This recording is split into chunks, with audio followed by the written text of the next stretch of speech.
Hi everyone, hello. Am I audible to everyone? Like, or at least someone? Because if I'm audible to someone, that means I'm audible to everyone. Anyways, so am I audible? Just let me know.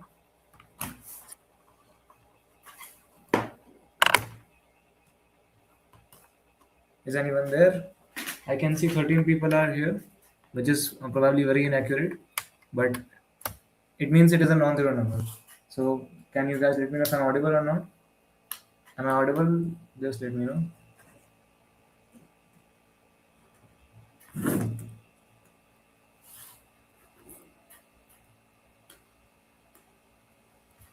Okay.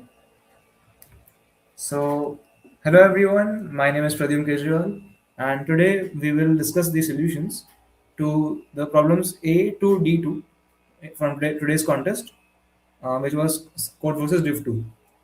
But before we begin, I'll tell you about our courses here at TLE Eliminators. So, if you are someone who is stuck at solving just one or two runs per contest, then these self-paced courses are what you need. So we have structured this program into four different levels. So you can start from wherever you are: beginner, pre-intermediate, intermediate, or advanced. You will learn the most relevant CP concepts through recorded video lectures by experienced educators, followed by carefully curated practice problems, combined with guided hints and detailed video solutions that help you understand the why and not just the how. We believe in helping you build real intuition. And if you need more help, you will get instant doubt support from our top rated mentors on Code Forces, so you are never left stuck. And beyond just learning, you will enjoy gamified progress tracking, leaderboards, progress tracking, and internal contests and PCDs to keep you consistent. So pick the level that fits your goals and start learning today. And if you are not sure that which level is correct for you, then you can watch this video to understand how to choose a level. And if you still are not sure, then you can watch the video which is in the level. So you can watch this video for your level, which will tell you about the prerequisites, outcomes, difficulty, and topics of that level. Okay, so let's begin now with the PCD. So this was the today's contest. And in the contest, I solved A to D2 except for C2. I could not solve C2, so like I was very close, but I don't know why it did not hit me. But okay, so start with A. So A was Peter drew a table of size h by l filled with zeros. We will number its rows from 1 to h from top to bottom and columns from 1 to l from left to right. Ned came up with an array of numbers a1 to an and wanted to modify the table. Ned can choose 2k numbers, where 2k is less than equal to n, from his array and split them into k pairs. After that, for resulting pair xy, he takes the cell located in row x and column y and adds 1 to the number in that cell. If such a cell does not exist, then this pair does nothing to the table. Peter supported Ned's initiative and asked him to maximize the sum of the numbers in the table, help Ned understand what is the maximum sum that he can achieve. Alright, so in this problem, what we have is that we have a grid of size n by or h by l, right? Height by length. So we have this grid, and we have been given an array, and initially this grid is filled with zeros. Okay, so in one move, what Ned can do is he can select any two integers x and y from the array, right? From the given array a1, a2 up to an, he can select any two integers x and y, and like he can select, let's say, a5 as x and a3 as y. That is also fine.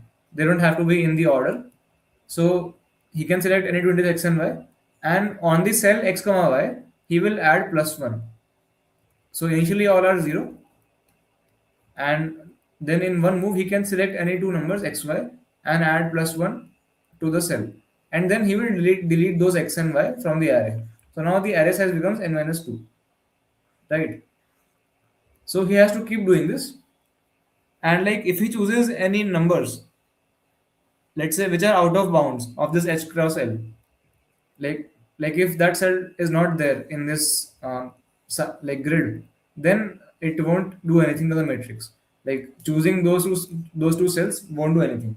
Okay, so Ned wants to maximize the sum, maximize the sum of the grid, right? So let's look at some samples. Like here, 5 to 2 and 1 to 2, 3 2. So the grid of size 2 by 2, and the array that we have is 1 2 2 3 2, right? So let's say we choose 2 2 in the first move. So we delete these two and do a plus 1 here, and choose 1 2 in the second move. So we delete these two and do a plus 1 on 1 comma 2. Sorry, 1 comma 2 is this one, right?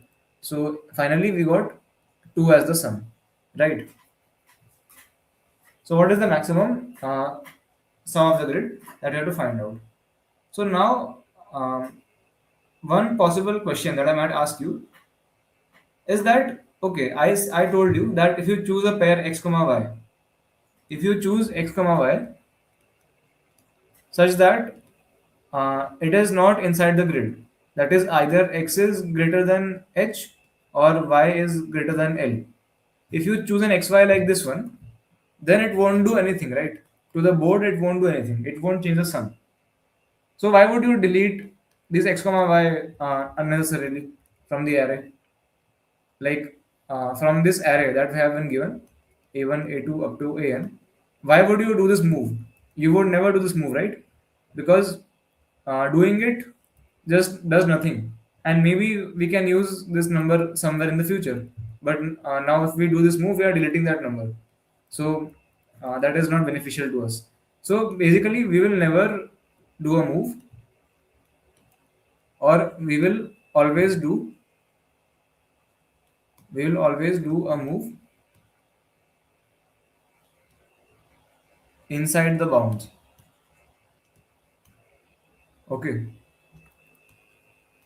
that is the observation. That of course we will never make any move which is outside the bound of the grid, because it won't give us anything. So if we are always doing a move inside the bounds, that is on the board, then of course it will do plus one to our sum, right? On every move, some cell would be plus one. So the sum of the entire grid would get incremented by one, right? So basically, on every move, if it is plus one, then for k moves, it would get plus k. Like if we do k moves, so it would get plus k. So final score would be k. So basically, our final score is equal to number of moves that we make, right? And we have to ensure that it is maximized, this final score. So basically we have to do the maximum number of moves. We have to maximize the number of moves, right? So how do we do that? Like basically, let's say in this sample test case, let's say I copy this thing. um, yeah, so we have 7 2 2 2 3 4 4 2. So and here h is given to be 4, h is 4, l is 2. So now, for my xy pair, like if I choose two numbers x comma y from this array, then if they have to be in the range, then that means that basically x has to be less than equal to 4 and y has to be less than equal to 2, right? I can only choose those numbers. Like for x, it has to be less than equal to 4 and y has to be less than equal to 2, and in each move I will choose an x comma y. Like I'll choose one x and I choose one y. So basically in each move I have to choose one number which is less than equal to 4 and one number which is less than equal to 2, right? So let's say I sort this array. Okay, if I sort it in increasing order, so 2 2 2 2, 3 4 4 7. Okay, So basically, for x, the possible range is this, right? Like I can select any number out of this range for x, right? Because all of these numbers are less than equal to 4. Okay. And for y, my possible range is this one, 2, 2, 2, 2, right? For y, my possible range is this one, and for x, my possible range is this entire range. Correct. And in each move, I have to basically choose one number from this bigger range and one from this smaller range, right? So of course, initially, like these numbers, I can only choose for x, right? I cannot choose these numbers for y. So of course, I will choose these ones first for x. Like let's say I go ahead and choose these two in the first move, then these two in second move. So we only made two moves, right? But now these numbers are wasted. But instead, if I do that on the first move, okay, for x I choose this one, for y I choose this one. Then for x on second move I choose this one, and y I choose this, and on third move I choose this one, and for y I choose this one. So we get that okay, now I cannot choose anything. Like now I have only one thing here left, right? Now like I have only one thing here. So because this entire set of values was having 7, so I can only choose 7 by 2, which is 3 pairs, right? So even though this had 4 numbers, but I could only choose 3 pairs, right? And let's say if we had enough numbers in the range, but not enough here. Like let's say I had more twos, okay, um, or no, let's say I have a lesser number of this. Yeah, okay. So no, actually, okay. Let's say we have only two twos and then a three, a four, and a four. Okay. So the range for y would reduce to this one, right?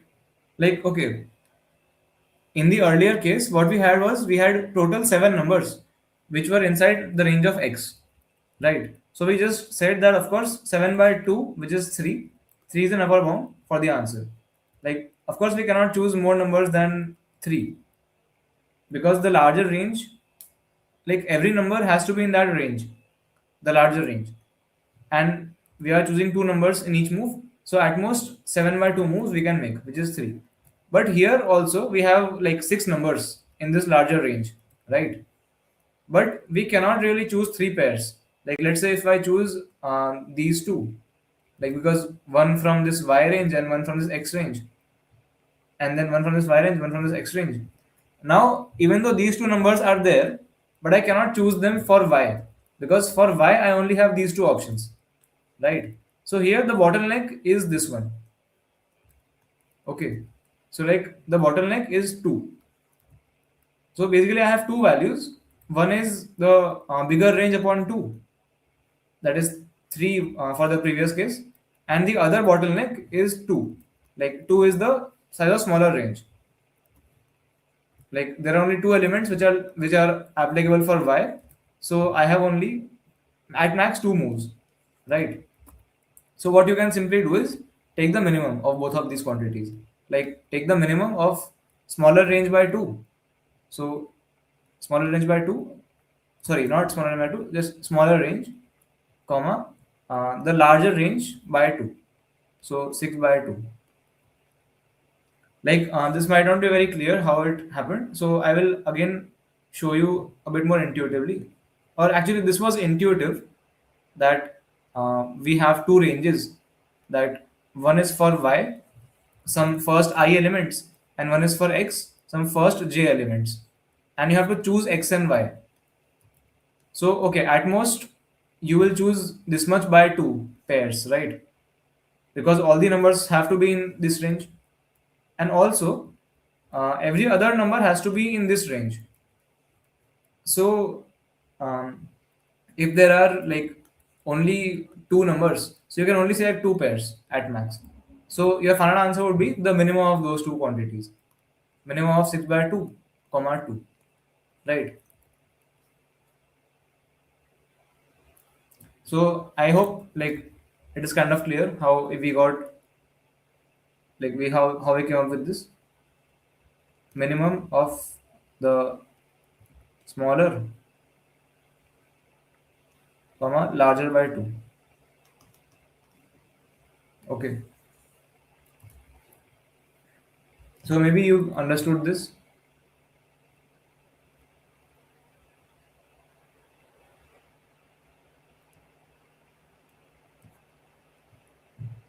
Like, did you understand this min of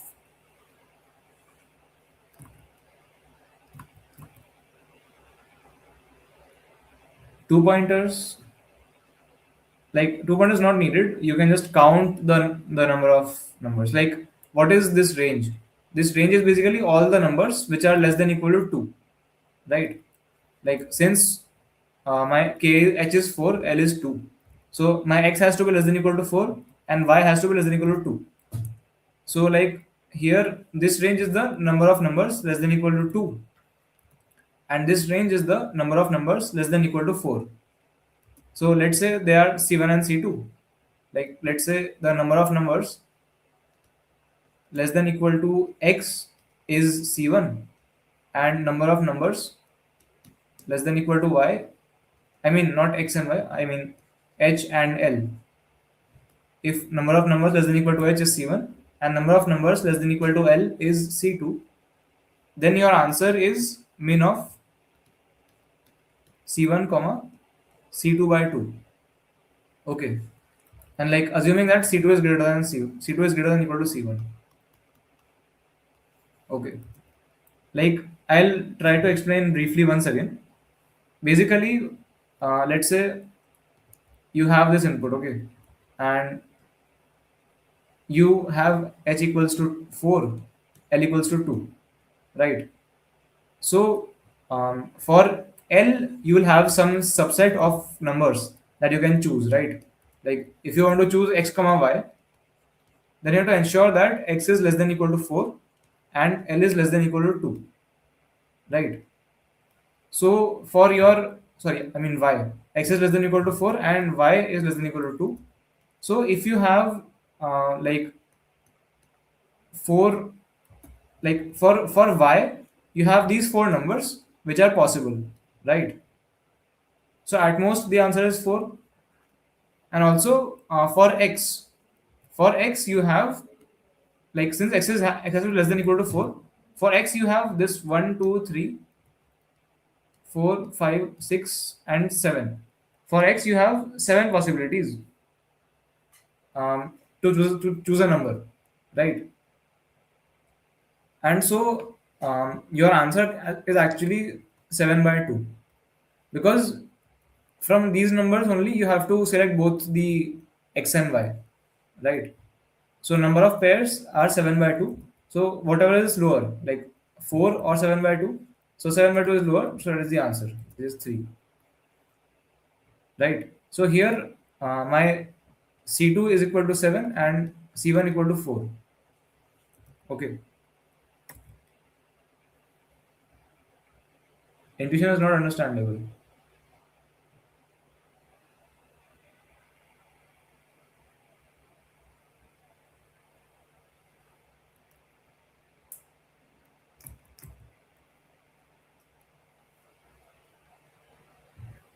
Okay.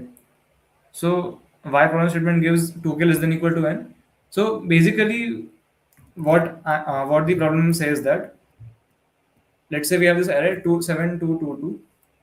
Like I'll show this array only. So what they are saying is that we can choose k pairs, right? We can choose k pairs, and we have to like increment those numbers. So let's say if I choose this pair, like first pair, then this second pair, then this third pair, right? So here what I have done is I have chosen three pairs. So 1, 2, and 3. Right? So if I choose k pairs, then basically I have chosen 2k numbers, right? 2k numbers. And I cannot repeat any number. Like I cannot choose this number in this pair and also in this pair, let's say. So I cannot do this because this number is repeated. So my total like so therefore my 2k has to be less than equal to n, because the number of numbers that I choose are 2k and there are only n numbers. So of course I cannot choose more numbers than the total number of numbers, right? So that's why 2k is less than equal to n. And I want to basically maximize the k, maximize k, right? Now, how to solve this? Again, I'll try to explain. Like, okay, let's take another test case, which is maybe a better one. So this is, I guess, a better test case. 3 and 6. So this is the array. Okay, and we have h is equal to 3, l equal to 6. So let's say I sort this array.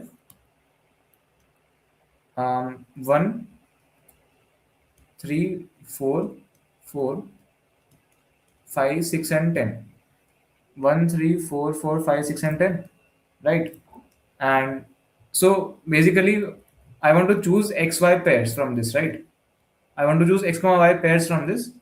So it has to be that x should be less than equal to 3 and y should be less than equal to 6, because h is 3 and l is 6. So for the point to be on the grid, x has to be less than equal to 3 and y has to be less than equal to 6, right? So these two are the possible values that I can choose for x, right? And like these six these six are the possible values that I can choose for y, right?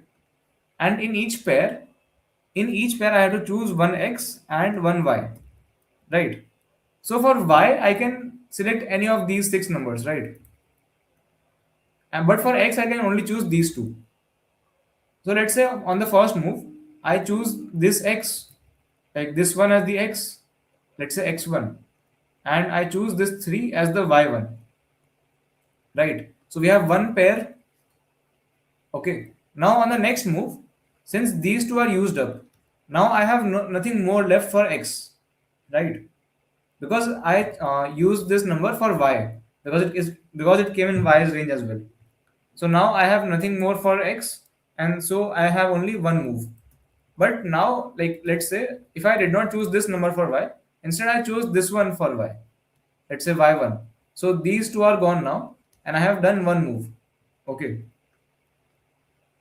So this is the first move. Then for second move, I have the this 3 as well. If I choose this as a x2, and I have one more y as well, so I choose that as y2.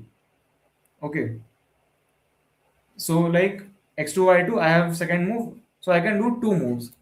I can do two moves like this one, right?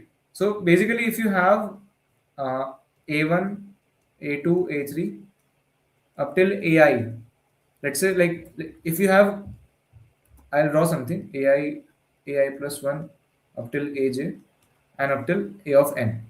Okay. So like you have this array from a1 to an, right? And let's say the range for x is till ai, right? And the range for y is till aj. That means y is greater than equal to x. I mean, your length is greater than equal to height. I'm considering that case.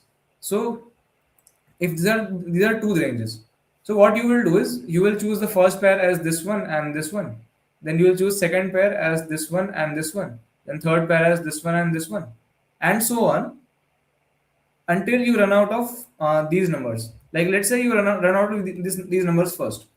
Okay. Like let's say these numbers are less than these numbers in quantity. Okay. So what will happen is you will run out of these numbers first, like these numbers first, this, then then this, and so on. So you will cut one number here somewhere and this AJ, right? So now you are still left with these many numbers, right? And they are in both the ranges. So you can like use all of them in your answer. So whatever is left here, uska divided by 2. So you can use that much. So essentially, from this A1 till AJ, you have made every pair possible, right? You have used every number from this range. Okay. So your answer is AJ by 2. Okay. But actually, if this was not the case, like let's say you run out of these numbers first, or actually, sorry, you run out of these numbers first. Like for example, if I have A1, A2, A3, A4, A5, and A6, and for X the range is this one only, and for Y the range is this one. So what you will do is you will first cut A1 and A3, then A2 and A4. But now you cannot cut anything for the green thing. So your answer is just 2. That is the number of green elements, right? Like in the above case where you run out of these numbers first, like do this, and somewhere in between you cut AJ, right? So these numbers are left, and then you can use them for both X and Y. So all the numbers in A1 to AJ have been used up. So in that case, the answer is A plus B by 2. I mean, this J by 2, right? And in the case where your I is less than J minus I, then your answer is I. Okay. Like in this case, your answer is 2. So basically, you have two conditions that your answer cannot be like your answer can definitely not, it cannot be greater than this I, right? And also your answer cannot be greater than I plus j by 2. So you will just take the tighter of these bounds, and that is your answer. Okay.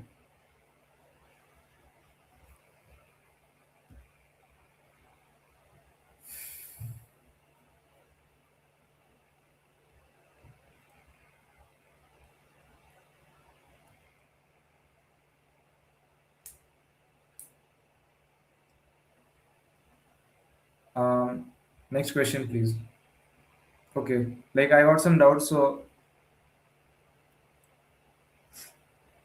okay. We can count distinct pair with help of set, and set is the answer. No, you don't need the pairs to be distinct. You can have same pairs as well in the answer.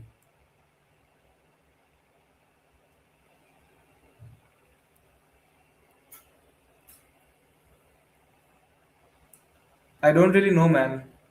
Like it was constructive, so constructive is pretty subjective. I can't comment.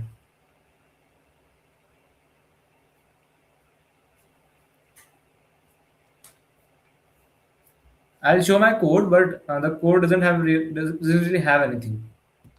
Like it's just um, okay. Wait, my code is somewhere else. I submitted it with some other account, like with my friend's account.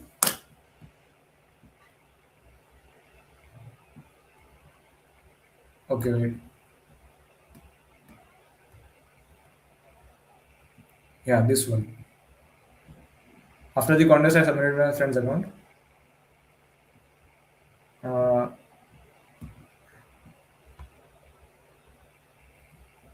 but the code doesn't really have anything much. Like you won't understand the code if you don't understand the problem. Like my logic. NAB, C in NAB, and just like count the number of elements less than equal to A and number of elements less than equal to B. C1 and C2, let's say they are C1 and C2. then the answer is min of c2 by 2 comma c1. So this is the code. Like it doesn't really have anything if you don't get the logic. And maybe you can try this method as well. Like greedily, um, you can basically for x you can select the smallest ones, and for y the highest ones. Okay, like in this test case, um, what you had was 1, 3, 4, 4, 5, 6, and 10, right? And since x and y, so let's say x is your h is equal to 3 and l equals to 6, right? So your 3 is a tighter one. So for 3 you have this range, and for 6 you have this range. So what you can do is you can keep a pointer here and keep one pointer here and delete this one and this one. Then move the pointers inside and delete this one and this one, and then again move them inside. But now this pointer is out of the range of h. So you stop. So you delete two pairs. So this is also what you can do. Someone says in the chat. But yeah. Anyways, let's move ahead to B now. It has been too long for this in this A. Um, but yeah, let's move ahead to B. Hmm.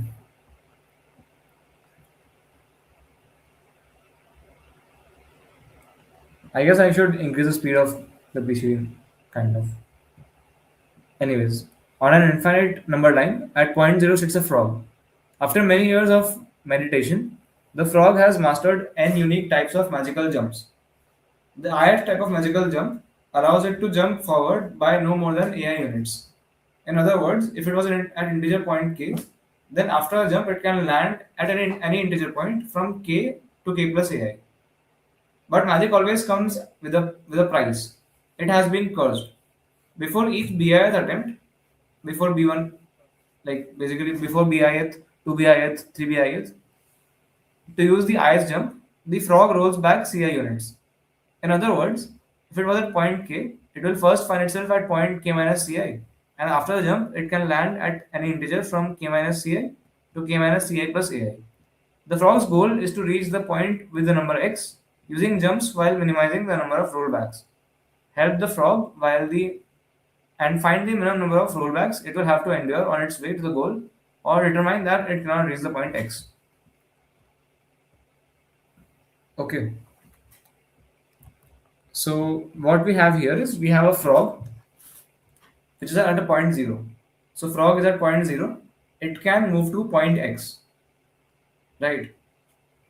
And what we have is we have like n types of moves. Okay, like let's say the ith type of move is ai bi ci. Okay, so ai bi ci means that the ith type of move can take you at most ai moves to the right. Okay, but after every bith move or before every bith move, you get ci rollback.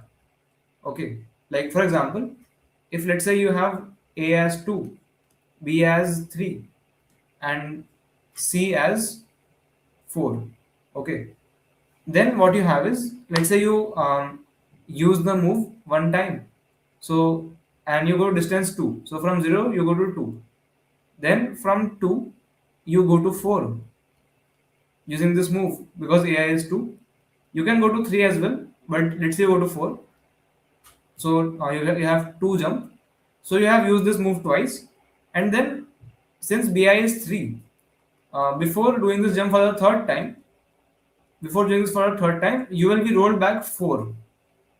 Okay, like you would be pushed back 4, and then you can do the jump of 2 or 1. Like it's your choice. So finally you end up at 2, right? So like after every 3 iterations of this, you can go from 0 to 2. Okay, so this is what they are saying. But if you like do different type of moves, then it doesn't count. Like let's say you have one type of 2, 3, and 4, and one type of move as 5, 2, and 3. So if you do one move of this and two moves, or let's say if you do two moves of this one and one move like this, then you will not get rollback. Okay. Even though you have done three moves, but you have not done three moves of this type. Okay. So only on the third move of this type you will get rollback. Okay. So you have to basically reach the point X. You have to reach the point X, and you have to find, like, you have to roll back the minimum number of times. Okay, that is the problem. So you have to find out the minimum number of times you can roll back. Okay, so like, let's say, um, first of all, I my claim is that, or not a claim, like, what we can use a trick, like you can use a trick, like basically in one move for the ith type you have AIBICI, right? You have AIBICI, which means you can move ahead AI, right? Like you can move ahead if you are at X, then you can go to X, or you can go to X plus 1, or you can go up till X plus AI, right? Or uh, this X is different, right? This X is different from what is in the input. But yeah, if you are at a point X, then you can go to any of these points. But let's say that we always go to the furthermost point. Like we want to go as far as we can, so we will use this move only. Like we will always go to the furthermost point. Okay, and like, basically, what if we overshoot? Like you might ask that we are at 0 and we want to reach the point X. So if we do this AI every time, so what if we overshoot this X, right? That might be your question. So my point is that if you can overshoot, like if you can reach here, then definitely you can reach here also in the same number of moves, right? Like you can simply reduce the last jump. Okay, so if you just try to overshoot this X, like if you try to reach any point greater than equal to X in the least number of moves, then you can also reach this point X, right? So you can simply try to reach as far as you can. So if you are doing one move, then why not just take any, like, the full power of it. Like if you're doing a move, then you can just use its full power. So always I will use X plus AI. Always use, like, always go ahead by AI, right? And my aim is to get to a point greater than equal to X, right? So in the, let's say if I can get to a point greater than equal to X in K moves, then of course I can get to X also in K moves, right? So if I find the answer for greater than equal to X, then that is the answer for getting to X also. Okay, that is fine. So now what the thing is that we want to minimize the number of rollbacks, right? We want to, like, minimize the number of rollbacks. Okay. So that means that for a given number of rollbacks, I will try to go ahead as far as I can. Right. That's also very obvious that, let's say I have some move. Let's say I have a move of type 2, 2, and 3. Okay. Like I can go ahead by 2 at max, but after every two moves, I get a rollback of 3. Okay. So it's like on the first move, I get plus 2. Then on second move, I get like plus 2 also, but minus 3 also. So I get minus 1. Right. Sorry. Then on next move, I get plus 2. But on the next move, I get minus 1 as well. Then on next move, I get plus 2. On next, I get minus 1 as well. Or let's say, if I give a better example, if I have AI as 3, and let's say BI as 3 and CI as 5. Okay, so in one move I can go plus 3. In the next move also I can go plus 3 using this type of jump. But after that, if I use this jump, first I'll go minus 5 and then I'll go plus 3. So essentially I have gone minus 2 in this jump, right? Then I'll go plus 3, I'll go plus 3, then minus 2. Then I'll go plus 3, then I'll go plus 3, and then minus 2. And so on. Like if I keep using this move, this is what will happen, right? This is the pattern. Okay. So let's say if I only want to, like if I want to go back, if I want to roll back, if I want to roll back only x times, or let's say only 3 times using this move, like using this type of move, okay, then what is the maximum distance? What is the maximum distance that I can cover? Okay, this is my question. Like I have this type of move which is 3-3-5. So 3-3-5 means on the first move you can do plus 3, on second move you can do plus 3, and on third move you have to do minus 2. Then on fourth, fifth you will do plus 3, and on sixth move you will do minus 2. So if you have this type of move, and like if I want, and basically in the question you have to minimize the number of rollbacks, right? So for a given number of rollbacks, I am trying to find out the maximum distance that I can cover. Okay. So if I only want at most 3 rollbacks, only 3 rollbacks, then what is the max distance that I can cover using this move? So can you answer this?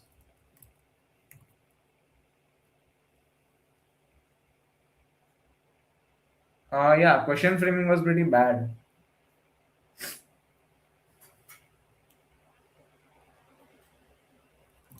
So yeah, for this type of move, if you keep doing this move only, then this will happen. And like, um, if you want to roll back only 3 times at most, then what is the maximum distance? Like, what is the maximum sum that you can cover? So what is the answer to that?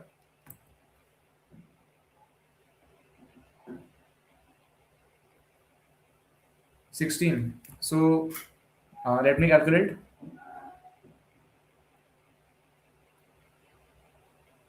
No, not 16. Okay, wait.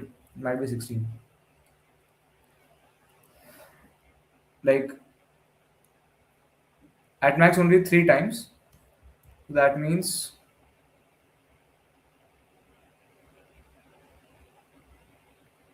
4 times 3, 12 plus 6. So no, it's not 16, it's 18. Not 12. Because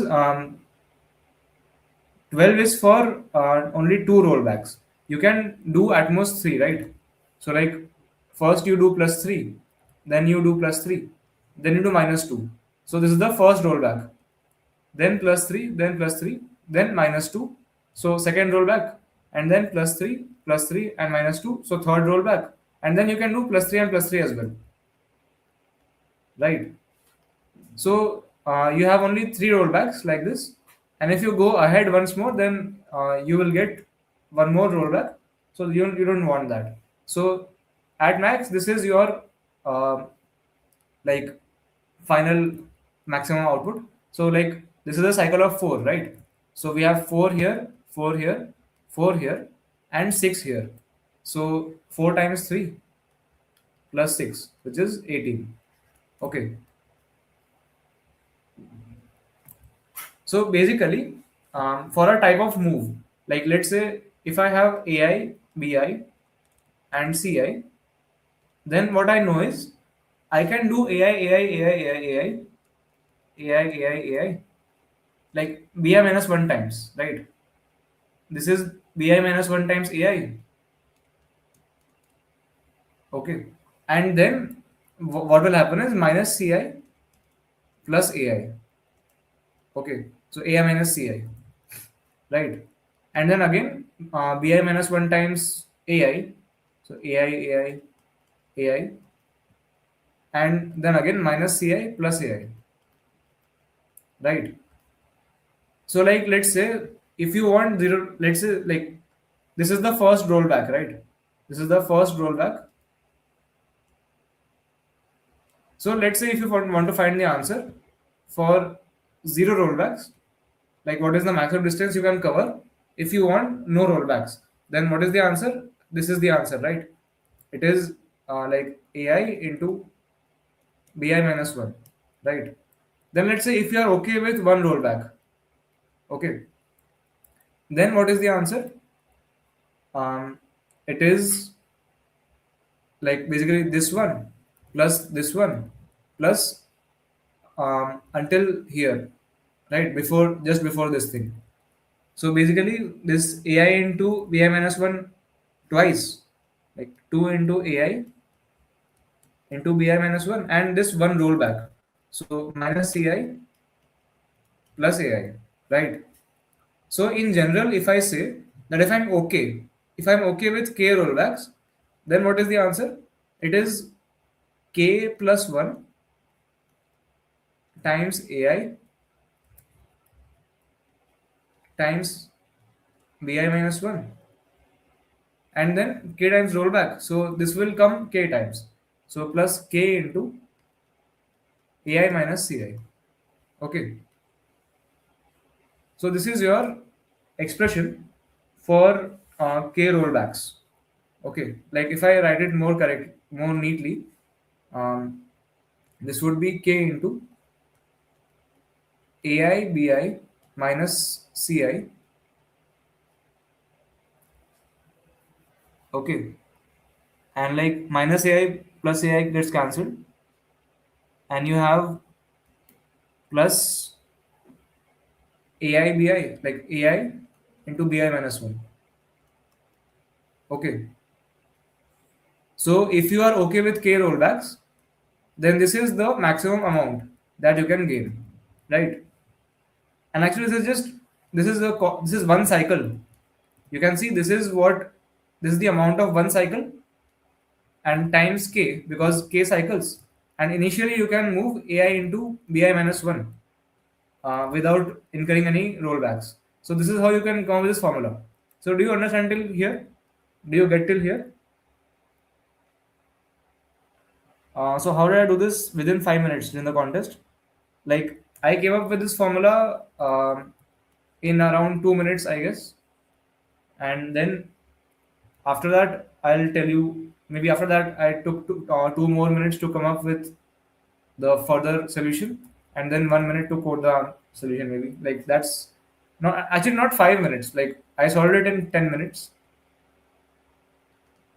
But yeah, I get your point. But it's just the speed of thinking. So, anyways, do you guys get till here? Okay, so these two guys get this formula. Do others also get understand this?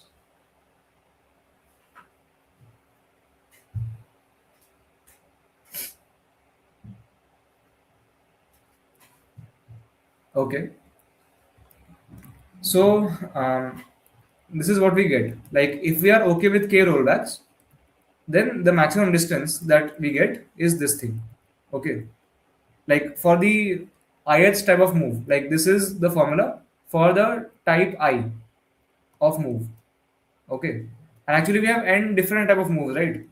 We have n types of moves that we can do, n types of moves, right? So actually, let's say for the ith type, we are doing ki rollbacks. Like for the ith type of move, we are doing ki rollbacks. Okay, so that means what's the total number of rollbacks? It is just k1 plus k2 plus k3 plus up to kn, right? Because there are n types of moves, and for the ith type of move, I am doing ki rollbacks. So the total number of rollbacks is this one. and so I have to minimize this quantity, right? But let's say I'm using this, like if I'm using ki number of moves, I mean ki number of rollbacks for the IH type, then how much distance do I cover for the IH type? Like by the from the IH type. So this is the distance that I cover from the IH type. So let's say I call this di. Okay, this ai into bi minus ci, or I call this di, and this ai into bi minus 1, I call this e of I.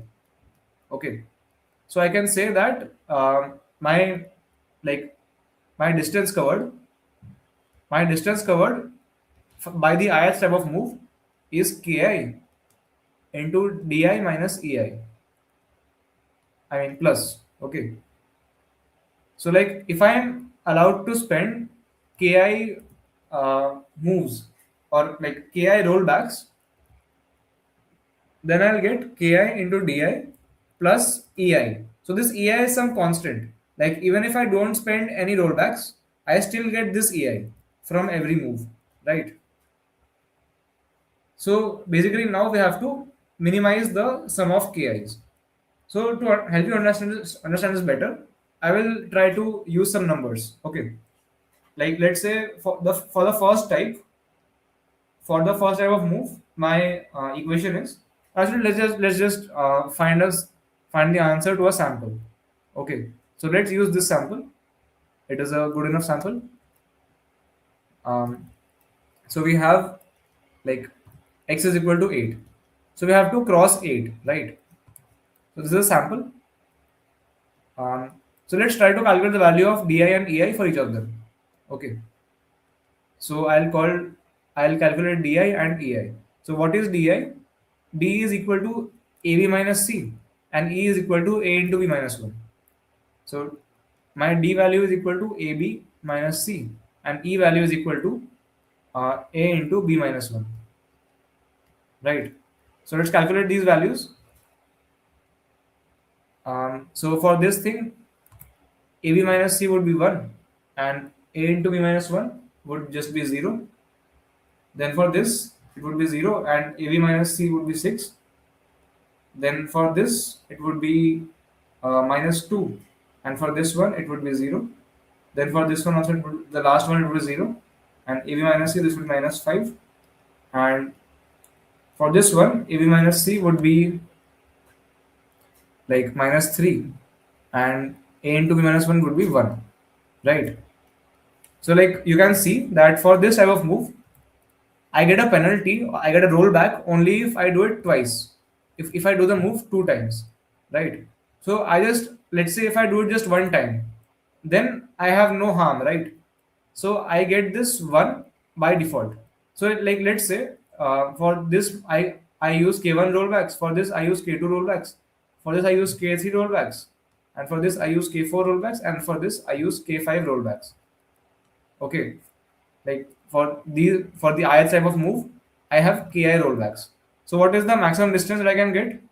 So maximum distance is 1 into k1 plus 0 plus 6 into k2 plus 0 plus minus 2 into k3 plus 0 plus minus 3 into k4 plus 1 plus minus 5 into k5 plus 0, right? Like if I suffer k1 rollbacks from the type 1, k2 from type 2, k3 from type 3, and so on, then this is the maximum distance. This is the maximum distance that I can cover, right? And I want that this should be greater than equal to x. Okay, so I can simply move this plus 1 to the right hand side. So I get k1 plus 6k2 plus or minus 2k3 minus 3k4 minus 5k5 should be greater than equal to x minus 1. So I want to choose k1, k2, k3, k4, k5 in such a way that this quantity is at least x minus 1. And also the sum of ki's, k1 plus k2 plus k3 up till k5, is minimized, right? Because this is my total number of rollbacks. So now tell me that which one should I use? Like how do I do this so that it is minimized?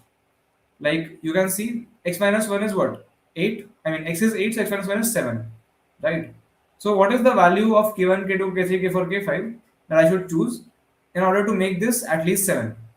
So what should I do, guys? What's optimal?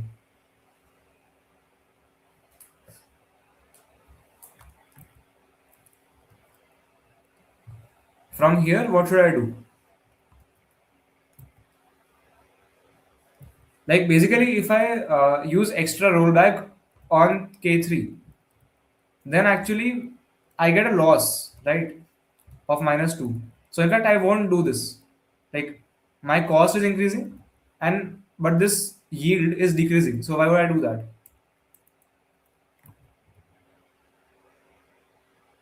Choose more K2s, right? So since K2's coefficient is 6, like if I choose one K2, so this cost would increase by 1, but my value would increase by 6, right? And this 6 is the maximum. 6 is the maximum. So I would choose more K2s. So I would choose enough K2s so that my this left hand side becomes at least 7, right? So my K2 has to be at least twice. I have to choose two K2s like this. Okay. And so my cost is 0 plus 2 plus 0 plus 0 plus 0, which is 2. Okay. So this is my point, that basically you will choose the maximum coefficient one so that your value grows much faster with each change in the cost, right? So like in general, what you would have is d1 k1 plus d2 k2 plus up to dn kn is greater than equal to it is greater than equal to x minus e1 minus e2 minus e3 up to minus en, right? So if the right hand side is already negative, like from these fixed values, like you understood, right? That if I want to incur ki, like if I want to incur k rollbacks, then this is the amount of yield or the value that I get. So even if I don't do any like if even if this k is 0, if I don't incur any cost, then also I get this fixed value, right? So from all the fixed values, if I already cross the x mark, that is, if x minus all the fixed values, if this is less than 0, if this quantity is like less than equal to 0 already, that means we have already crossed the mark using just my fixed costs or fixed values. So I haven't incurred any cost, so my answer is 0. And if this quantity is like greater than 0, then you will find the maximum di here. Okay, you will find the maximum di and you will increase the k of that di, right? So let's say if my d1 is the maximum out of d1 d2 up to dn, then I will set my k1, like I'll set all of these to 0, like all of these k2 k3 k4 up to kn to 0, and this k1 to something which such that d1 k1 is greater than equal to the RHS, this RHS right here. Okay, let's say that it is capital X. So I will ensure that my d1 k1 is greater than equal to the capital X. So I will say that my k1 is greater than equal to like x by d1 ka ceiling, right? So this is the like actual condition. So basically, I can choose any value of k1 greater than this. So of course, I'll choose the lowest one. So I'll choose k1 equals to ceiling of x by d1. If my x is greater than 0, right? And so this is the answer, because the answer is basically 0 plus up to k1, or like k1 plus 0 plus 0 plus 0, because yeah, you get it, right? Like the answer is just sum of these ki's, and since all of these are 0, and this is ceiling of x by d. Okay, so you just have to find out the maximum value of d1 or maximum d among all of them. But yeah, if all of them are negative, like if all of them are negative, then you can't do anything. Then it is not possible, right? Like if this is positive, let's say I'll give an example. Let's say we have two type of moves. For one of them, the value of d and e. For the one of them, the value of d is -5, and value of e is 2. And one of them, the value of d is -3, and value of e is 1. And let's say your x is equal to 4, right? So what is your equation? Your equation is -5k1 plus 2 -3k2 plus 1 should be greater than or equal to 4. So that means your -5k1 -3k2 should be greater than or equal to 4 or greater than or equal to 1, right? So of course this cannot happen, right? Because these are all negative. So if you give a positive number to k1 and k2, then it would be negative only. So it cannot be greater than or equal to 1, right? So if right hand side is not less than or equal to 0, then the answer would be -1 if the maximum quantity is also negative. Okay.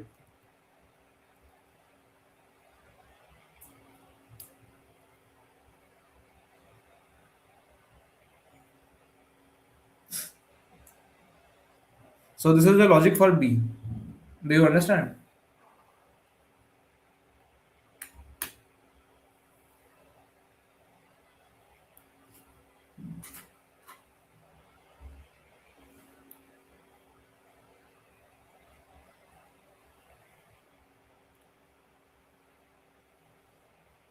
Others, please let me know if you have any doubts in this.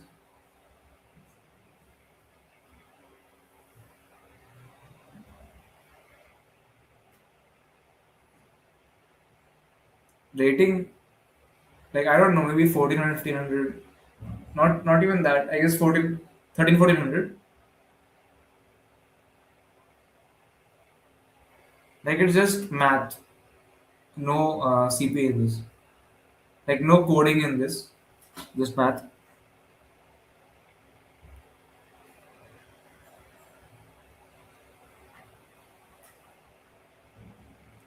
So let's look at the code.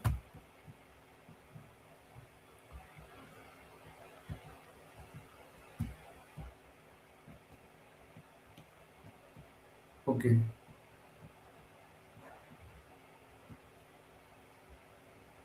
I guess I'll just open all of them and then I'll turn on the none of the VPN. Uh,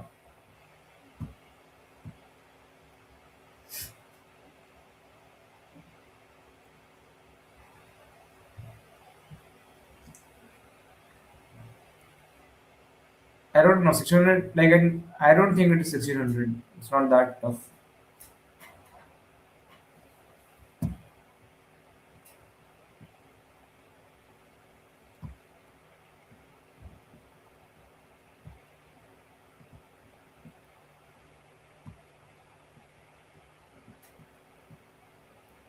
Okay. So this is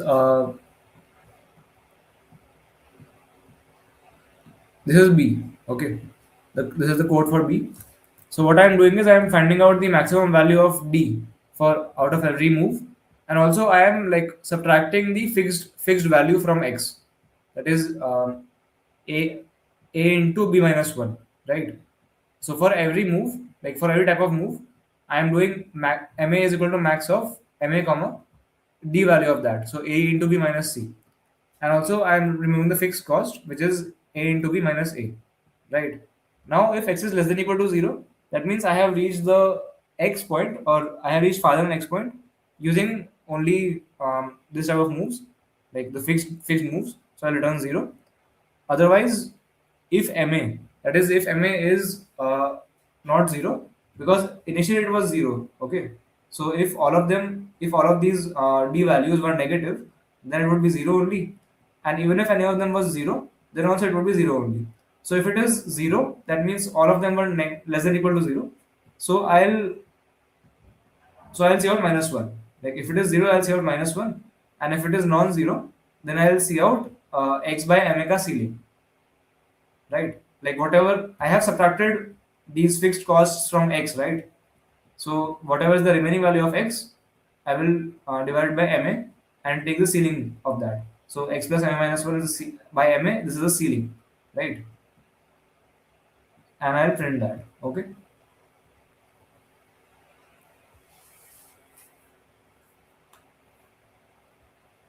Yeah, Rohit Ranjan. You can use, like, if you want to find out, if you have two non-negative numbers, a and b, and you want to find out a by b ka ceiling, then actually it is equivalent to the finding the floor of a plus b minus 1 upon b. Okay, and by default C++, like for positive numbers, by default C++ takes floor only. So you can use this technique. And why it is true, you can like understand this. It's not very hard. So let's say you have a number line.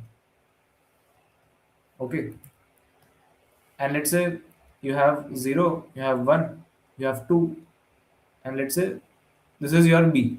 So let's say your b is 3, then you have 4, 5, 6. So 6 is 2b, right? This is 2b.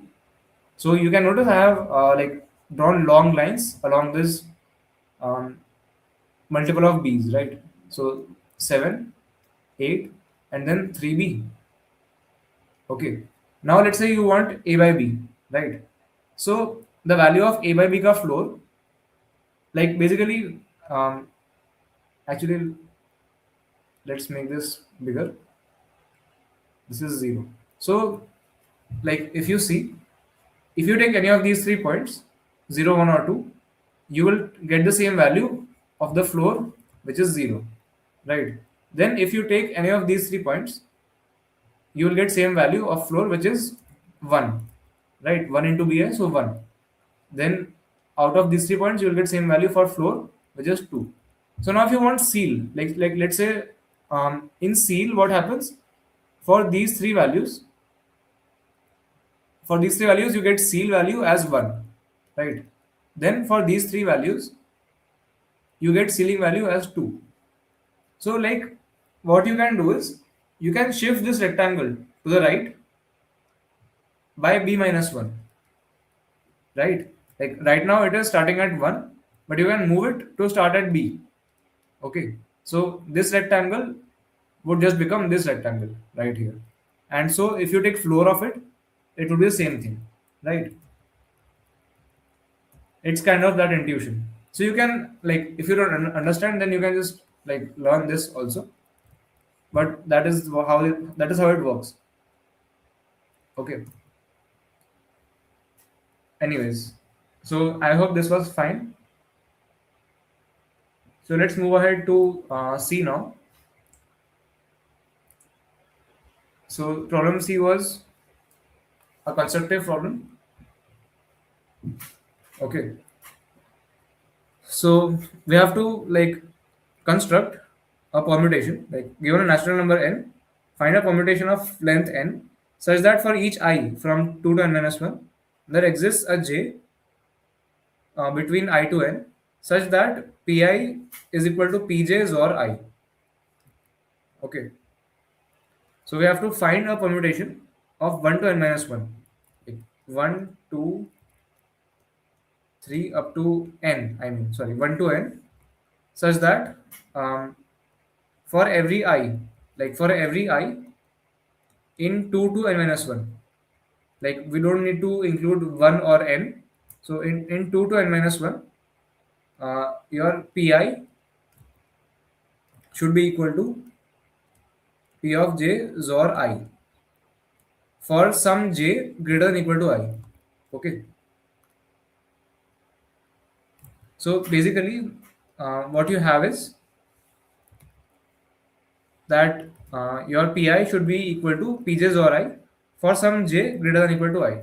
So what that means is that for some j, this condition should be satisfied for every I. Okay, you have to find a permutation of that kind. Okay, so like say for example, um, what you have here for 6. Let's say 362 514.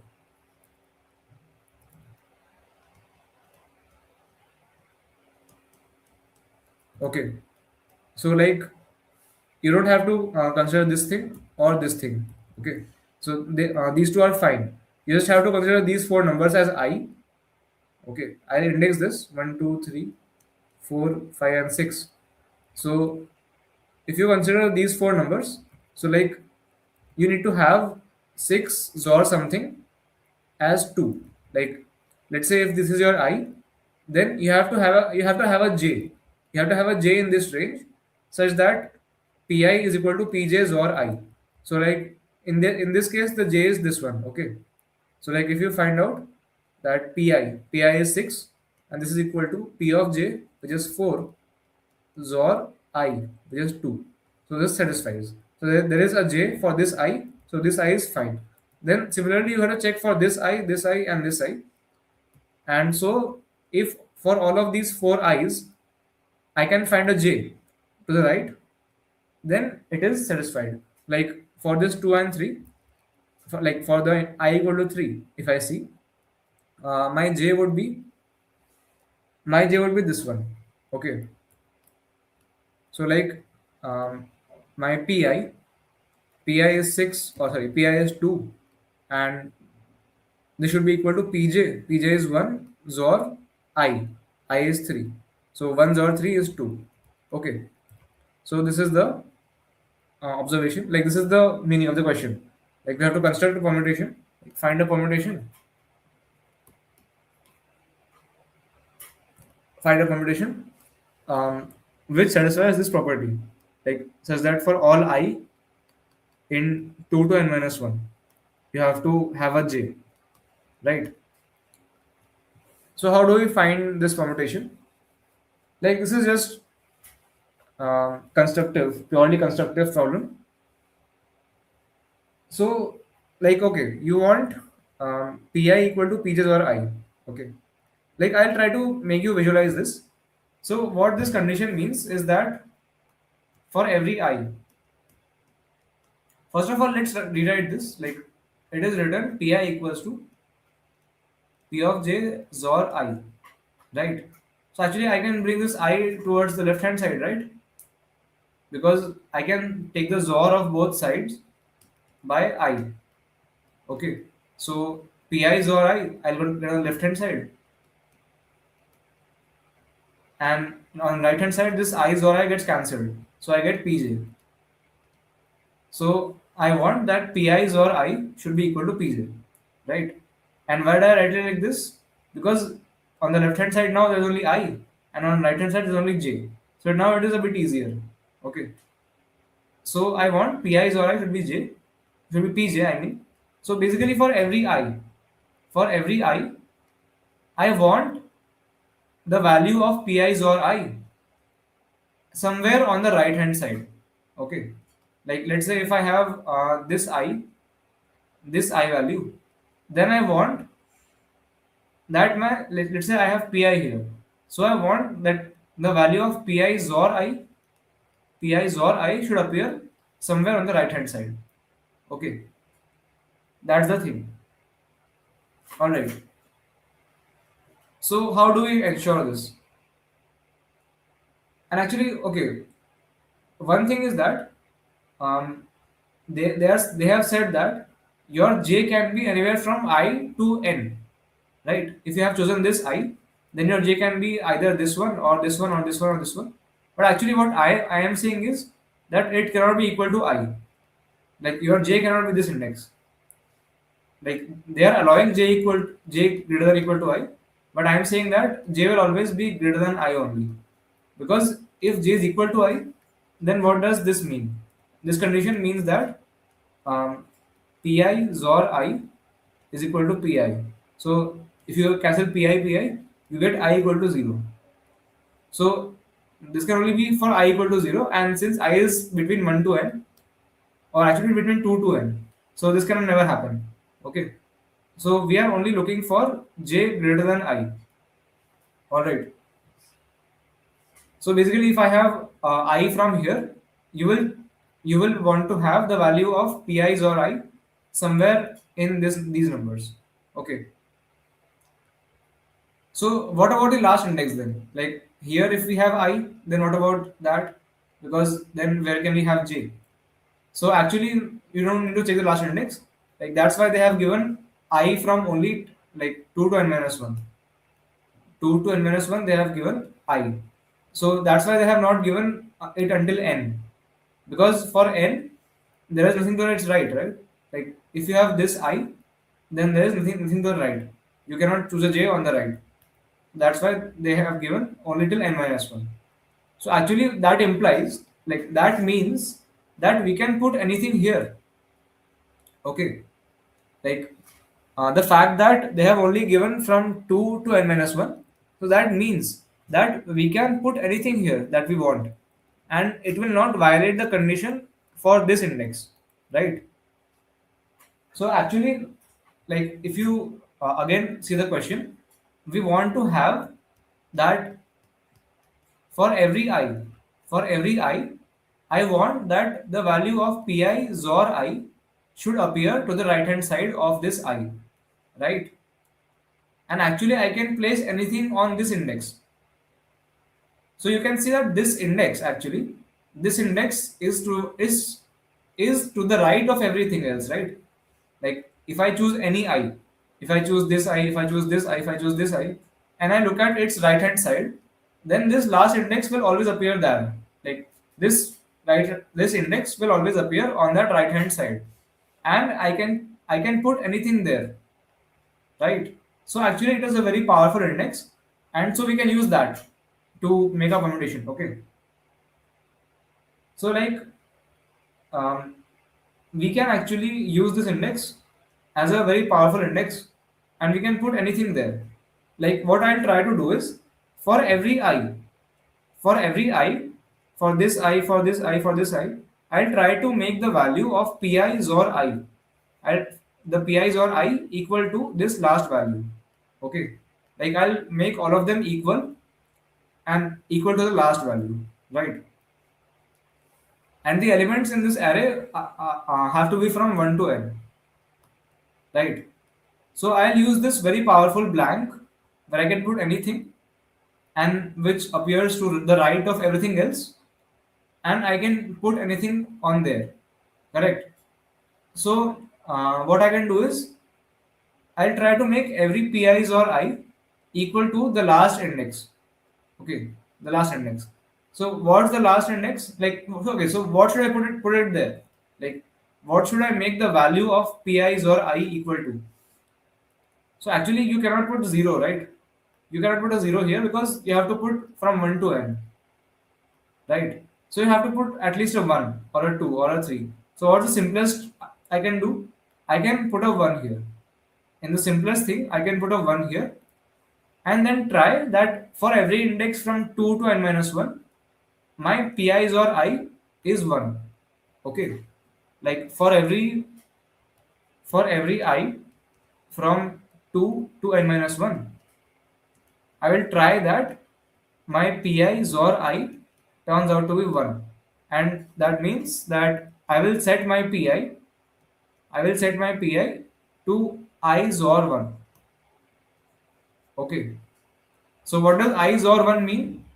I xor 1 means you just flip the last bit of I, right?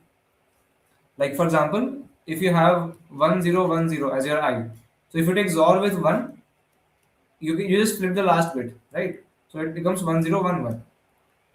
Okay, or if you have 0111, and if you take XOR with 1, then it becomes 0110. Okay, so this is your meaning of XOR with I.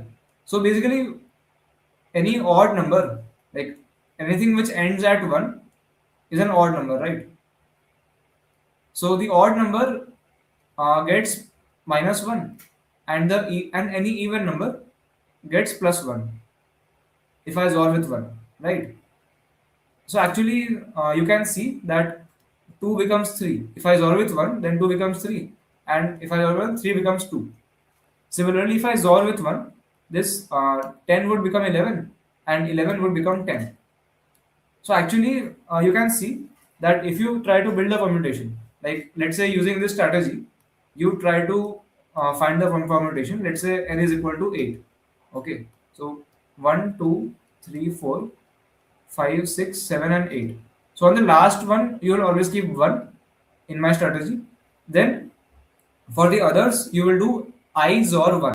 So at 7, you will keep 7 XOR 1, which is what? 6. Then at 6, you will keep 7. Then at 5 you will keep 4, and at 4 you will keep 5. At 3 you will keep 2, and at 2 you will keep 3. So for 2 to n minus 1 you have kept pi's or I, right? And on the first index you can also keep anything, because in this version of the world, in this version I can be anything. Like we have to choose, like like we have to ensure that this condition satisfies for I from 2 to n minus 1. We don't care about I equal to 1. So on I equal to 1 also, we can put anything, right? So we just put the number that was not there, like that did not appear in this array. Okay, so which is 8. All right. So this is what will happen. Like you will get 3, 2, 5, 4, 7, 6, and you will get 1 here because you put 1 here, and then the remaining number which is 8. So 8 you will put here, right? So for even n, you will get this kind of an array. Okay. And if you, let's say for odd n, let's say for n equal to 7, so 1, 2, 3, 4, 5, 6, 7. So you place 1 here. Then 6 पे you place 7, 5 पे you place 4, 4 पे you place 5, 3 पे you place 2, 2 पे you place 3, and 1 पे you place the remaining thing. So what is remaining? 6 is remaining, right? So again here you got 3, 2, 5, 4, right? And here you got n, here you got 1, okay, and here you got this the remaining one, okay. And so this is always a permutation. Like basically what I need to prove is that all of these, like basically this creates a permutation, right? So of course this first number cannot be same as the other one because it is defined to be different. But what about all of these numbers? Are they different from each other? Yes, they are different from each other because like I have defined pi to be I XOR 1, right? So therefore pi can never be equal to pj. PA cannot be equal to PJ, because if that were to happen, that means that I XOR 1, I XOR 1 would be equal to J XOR 1, and that would mean that I equal to J. Okay. So if I have defined it like this, that Pi equal to I XOR 1, then I never get any number which are equal to each other, right? And also, if I XOR with 1, then at max it can be either plus 1 or minus 1. So if I XOR I with 1, and since my I is from 2 to n minus 1 only, so my I XOR 1 would always be in the range from 1 to n. Okay, so the numbers are all distinct, these numbers, and they're always in this range 1 to n. Okay, and in fact not even 1, because um, like I XOR 1 equal to 1 would mean I equal to 0. So we are not even getting 1. So we are getting only numbers from 2 to n, right? So we have 1 here, then we have numbers from 2 to n here, some numbers, and the remaining number you have here. So that's how we can make a permutation. And of course, this satisfies the properties that from 2 to n minus 1, we have to have pi XOR I on the right hand side somewhere, right? So I just placed it on the end. Okay. So this is the logic for C1.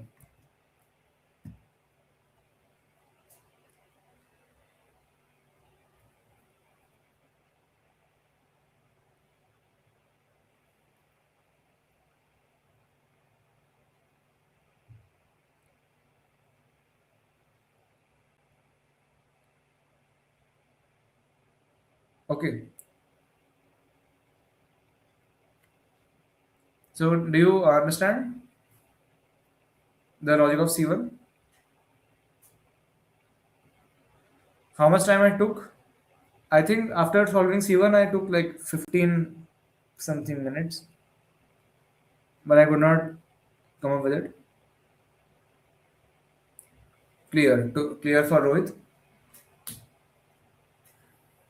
Yes. So helico or helico is also clear. So this was the logic for C1. Okay. And to come up with C2, you just have to observe more things about your solution for C1. Okay. So yeah.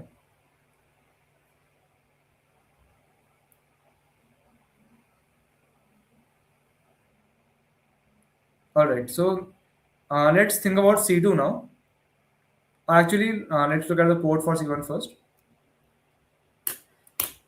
So for C1, what I did was I just kept track of which elements are already there in my array, and the remaining element I just uh, inserted at the beginning, right?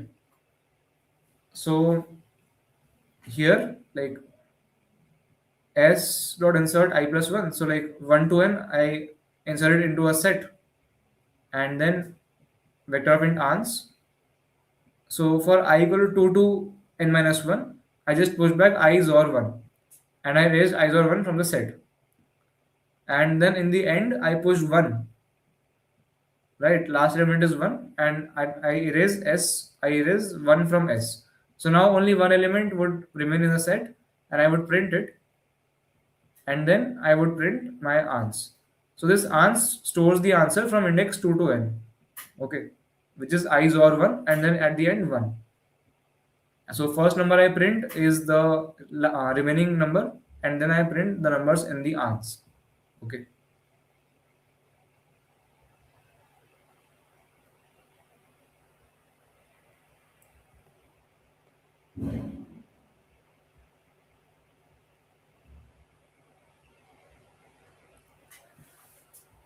All right. So now let's move ahead to C2. So in C2, the difference is that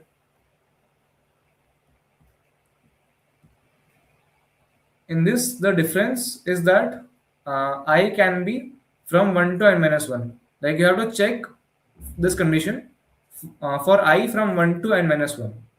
Okay. Like basically, this condition that we checked for all the I from 2 to n minus 1, you have to also ensure it for I equal to 1 as well. Okay. So like this is the problem where, because in our solution, what we have done is not sufficient, because as you can see that in this permutation, actually for this it is correct. Like for n equal to 7, what you are printing, it satisfies the answer for C2 as well. But actually, let's say for n equal to 6, for n equal to 6, what we print is 1, 2, 3, 4, 5, and 6. So here I save 1, here 4, 5, 2, 3, and here I will have 6, right? So as you can see that for I equal to 1, okay, so for I equal to 2 to 5, of course, it is correct because it's solution for C1. But for I equal to 1, we have 6 XOR 1. So 6 XOR 1 is equal to 7.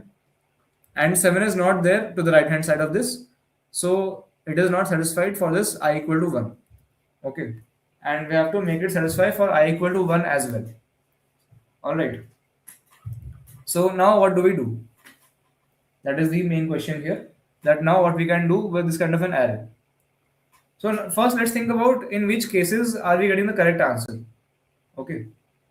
Like, okay, for n equal to 6, we are not getting the correct answer. And for n equal to 7, actually, we are getting the correct answer, right? Like for n equal to 7, you can see that, okay, from 2 to n minus 1, we of course have all correct indices. And for this I equal to 1, if I do 6 XOR 1, I get 7. And 7 is a number to the right of I equal to 1, right? So that's why this array is correct For n equal to 7, we are getting correct answer, and for n equal to 6, we are getting incorrect answer. So, what's the pattern here? Like maybe for odd n we are getting correct, and for even n we are getting incorrect. Like maybe that's the pattern. I'm guessing. Okay. So let's try to understand when we are getting the correct answer. So let's try for n equal to 8 also. So what we'll get is here I'll get 1. Okay. I'll number this. So here I will get 1. Then on 7, I will get 6. On 6, I will get 7. On 5, I will get 4. On 4, I will get 5. On 3, I will get 2. On 2, I will get 3. So you can see that these nice pairs are forming, right? 3, 2, 5, 4, 7, 6, and 1 here. So what is left? 8 is left, right? So for any even number, we'll have this pattern, okay? Like for any even n, I'll have 1 at the end, then these pairs, okay, like swapped pairs, and then I have n here, okay, where n is even, right? So I know that on these indices, like for these indices, it is satisfied, right? Because it is the answer to C1. But for this index, let's say if I try to find out, so the index is 1, right? I is 1 here. So what is pi XOR I? Pi XOR I is n XOR 1, right? And n XOR 1, so since n is even, so its last bit is 0, right? It ends with a 0. So if I take the XOR with 1, this 0 would change to a 1, right? So basically n XOR 1 is just n plus 1, right? So actually n plus 1 is not a part of the array, right? Like I want that n XOR 1 should be somewhere to the right hand side. But this permutation only consists of the numbers from 1 to n. So n plus 1 is not there on the right hand side. So this answer is not valid for C2. Okay. So this answer is not valid for C2. We have to think of something else. Right. So for even n, our solution does not work. Okay. And for odd n, let's say, like what about for odd n? For odd n, what do we print? Let's think about it. Let's say like for in C1, what we are printing is, let's say I'll take n equal to 9. So 1, 2, 3, 4, 5, 6, 7, 8, and 9. So we put 1 here, and then 8 pay we put 9. So actually this 1 is at n. In general, 1 is placed at the index n. Then at index n minus 1, I place n minus 1 XOR 1, right? And since n is odd, n minus 1 is even. So n minus 1 XOR 1 is n minus 1 plus 1, which is n, right? So n is placed here. N is placed here on this index, which is 9 in this case. Then again 6, 7 becomes 7, 6, 4, 5 becomes 5, 4, and 2, 3 becomes 3, 2. So these nice pairs are formed. And then here, what is remaining? So remaining is this index, okay, which is n minus 1. All right.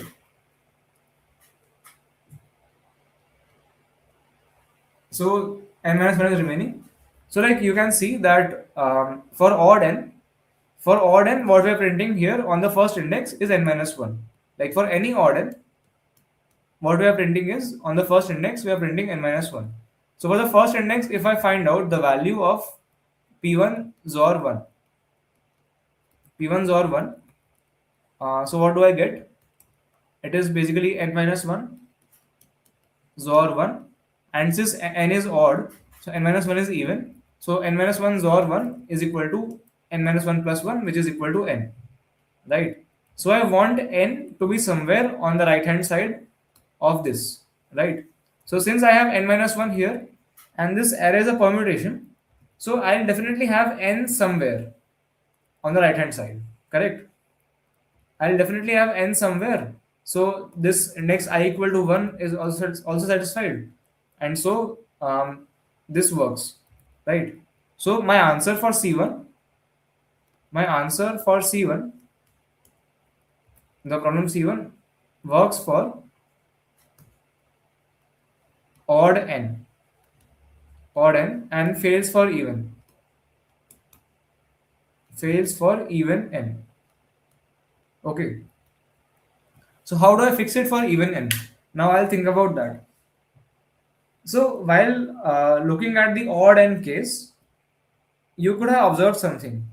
Okay, like one thing that we can observe is that, let's see, like when we are checking for I equal to 1, when we check for I equal to 1, we see that what is the value of p1 XOR 1, right?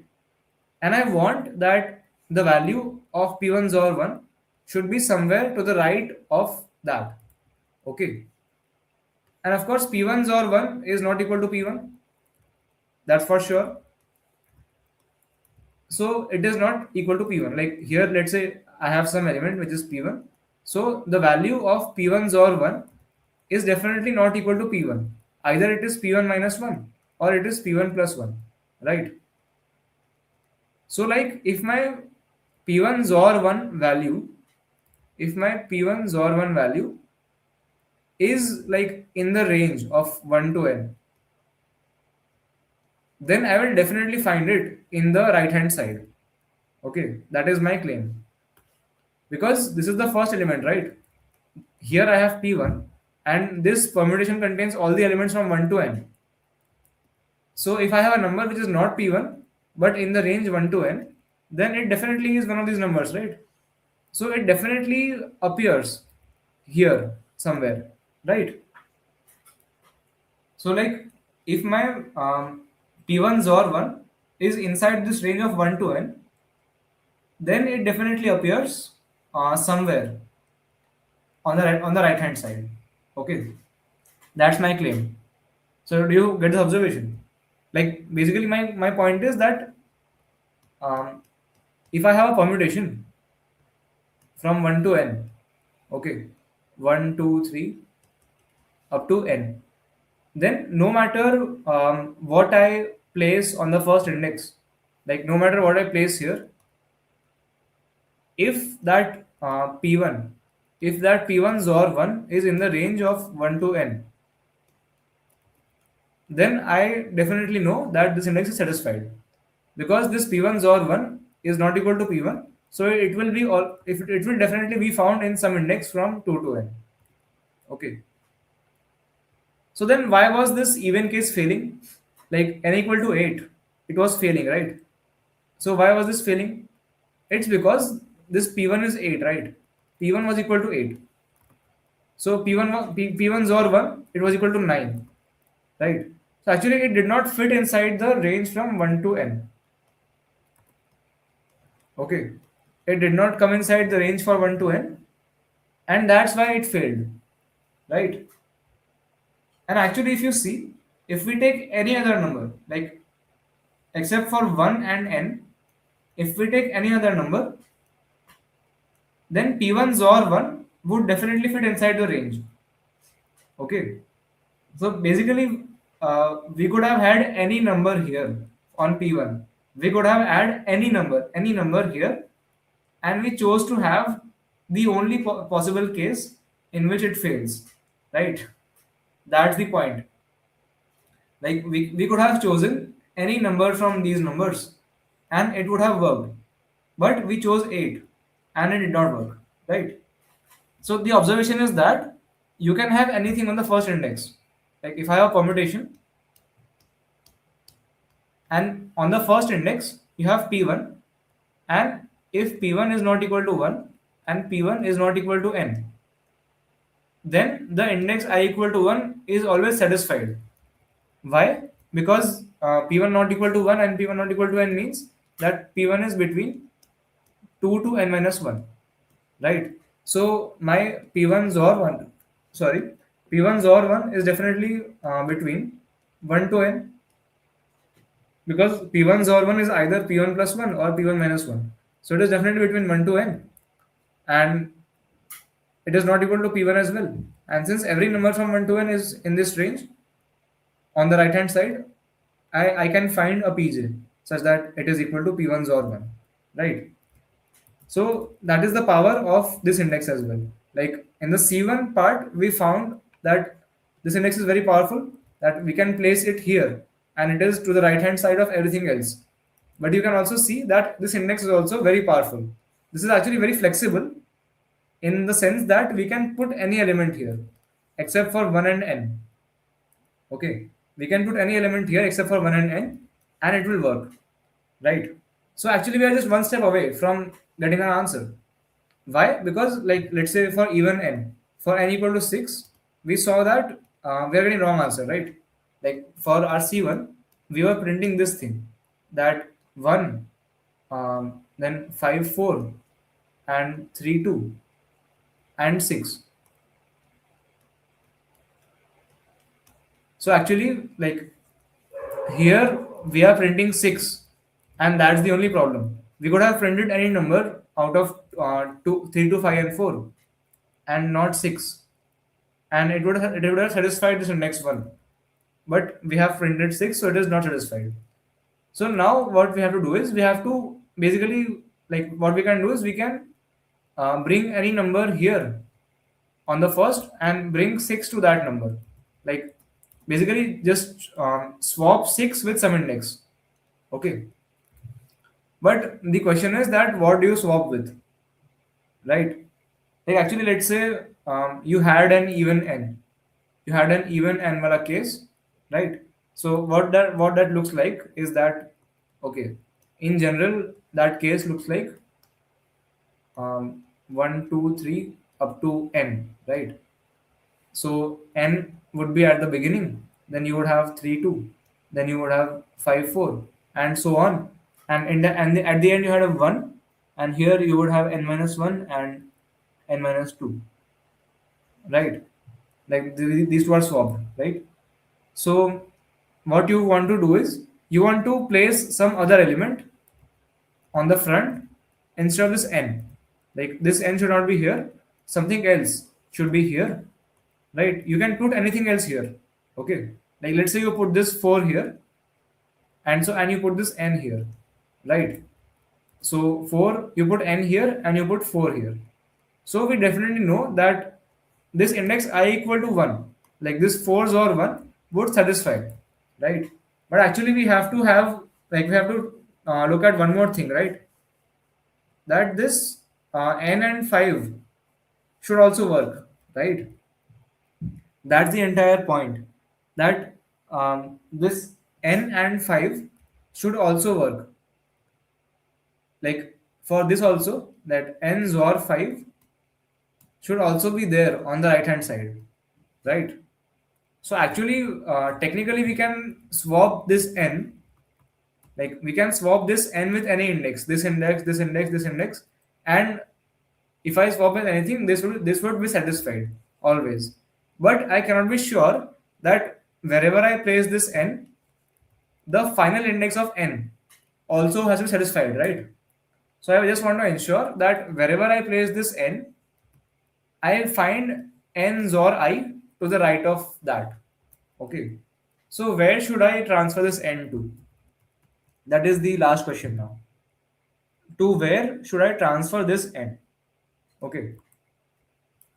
So I hope you guys got till here. Like, is there any part that you want me to repeat?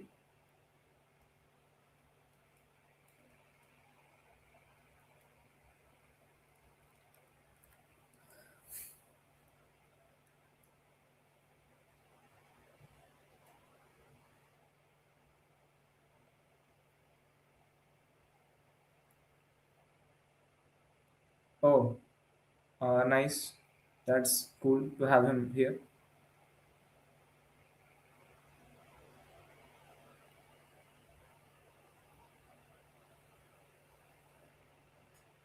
We can swap with a number with same MSB. Okay, so how does it ensure? Like, in fact, that would definitely be wrong. Okay, like let's say we have n equals to 10. So 1, 2, 3, 4, 5, 6, 7, 8, 9, 10.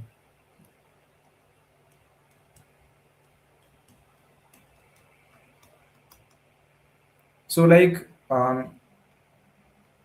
what will happen is 1, then 9, 8, 7, 6, 5, 4, um, 3, 2, and 10, right?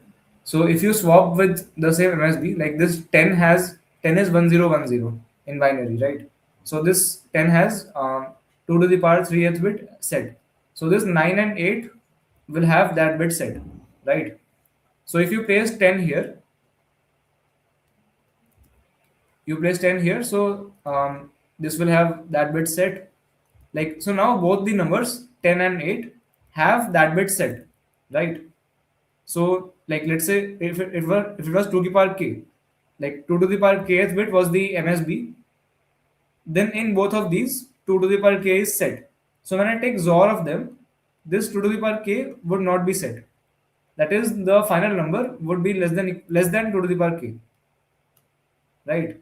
But actually, if you can see that all the numbers to the right hand side are all greater than 2 to the power k. Like like it is kind of ascending order only, right? Like we have 2, 3, we have 4, 5, we have 6, 7. So if you look at the bigger picture, this permutation is actually more like ascending order.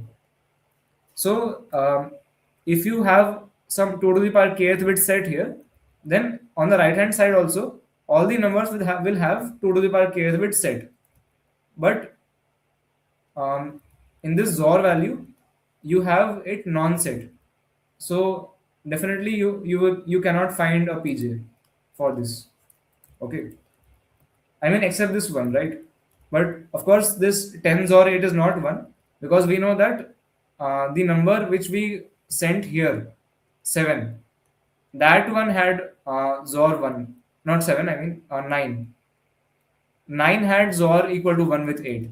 Okay, not 10. I think we don't swap with MSB because then N's or MSB is in left side. Yeah, exactly. So what do we swap with?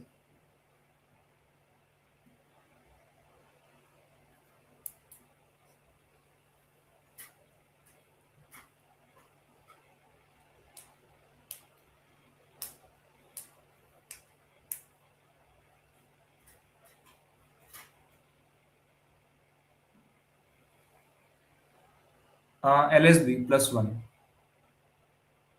So is this plus 1, like, do you mean 2 to the power LSB plus 1 as in plus 1 is in power, or plus 1 is after the power?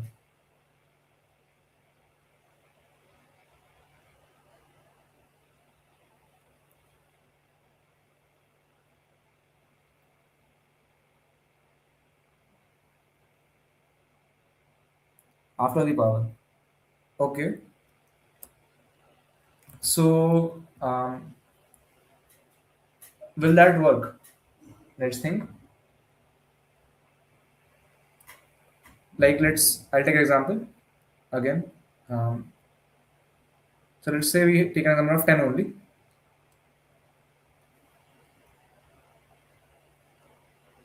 So here we have 9, and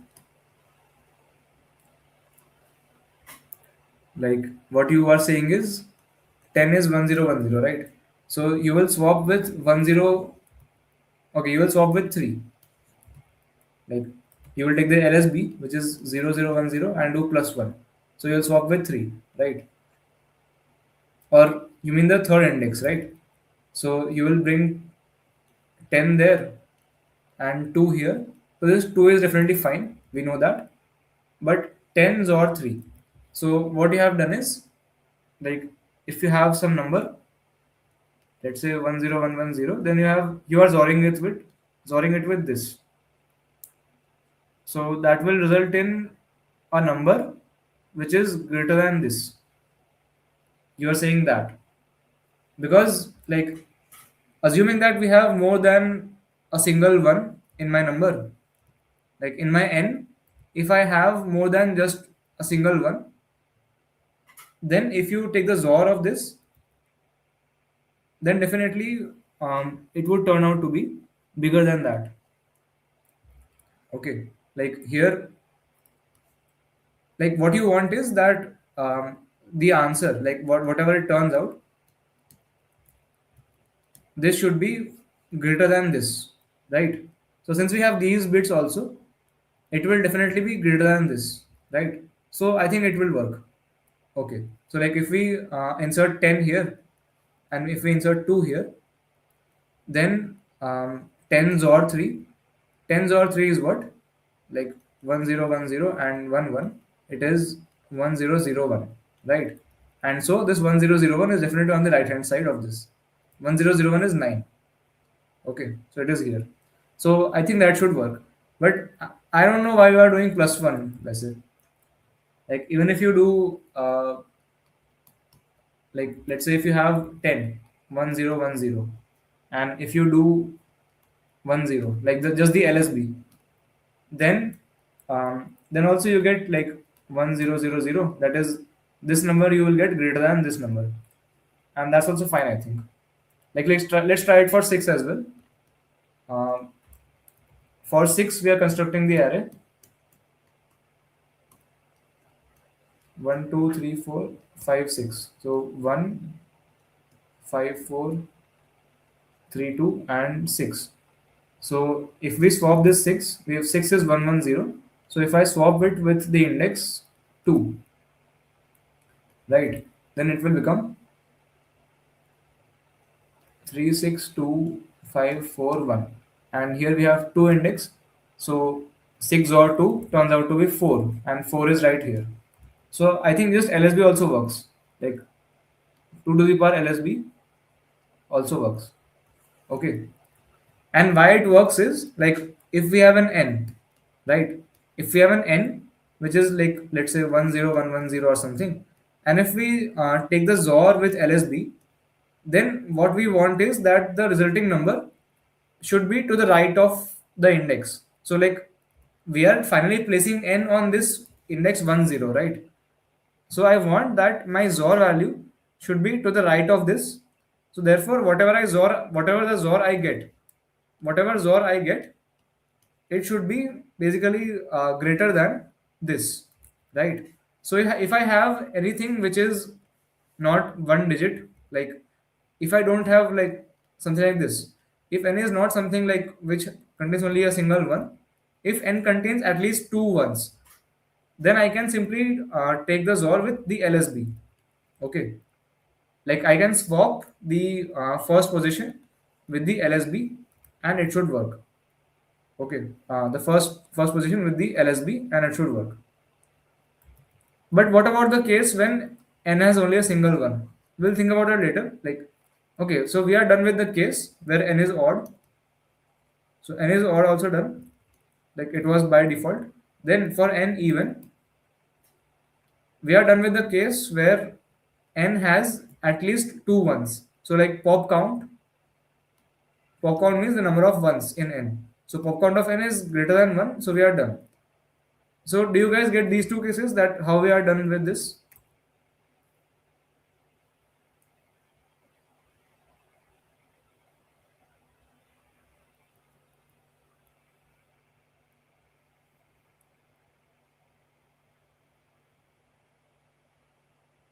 Will it work only when n is of the form 2 to the power k minus 2? In that case, we can put n at the last position and we can make for every index I to be pi or I equal to n. I mean, okay, your solution might work for 2 to the power k minus 2, but what about the other cases?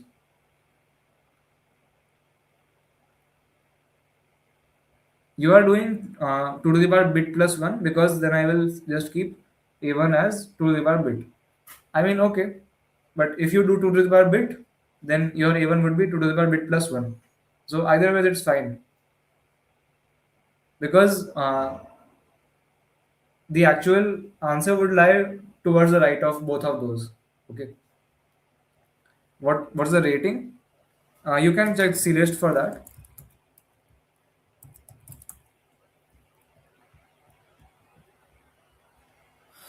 If it is already calculated, yeah.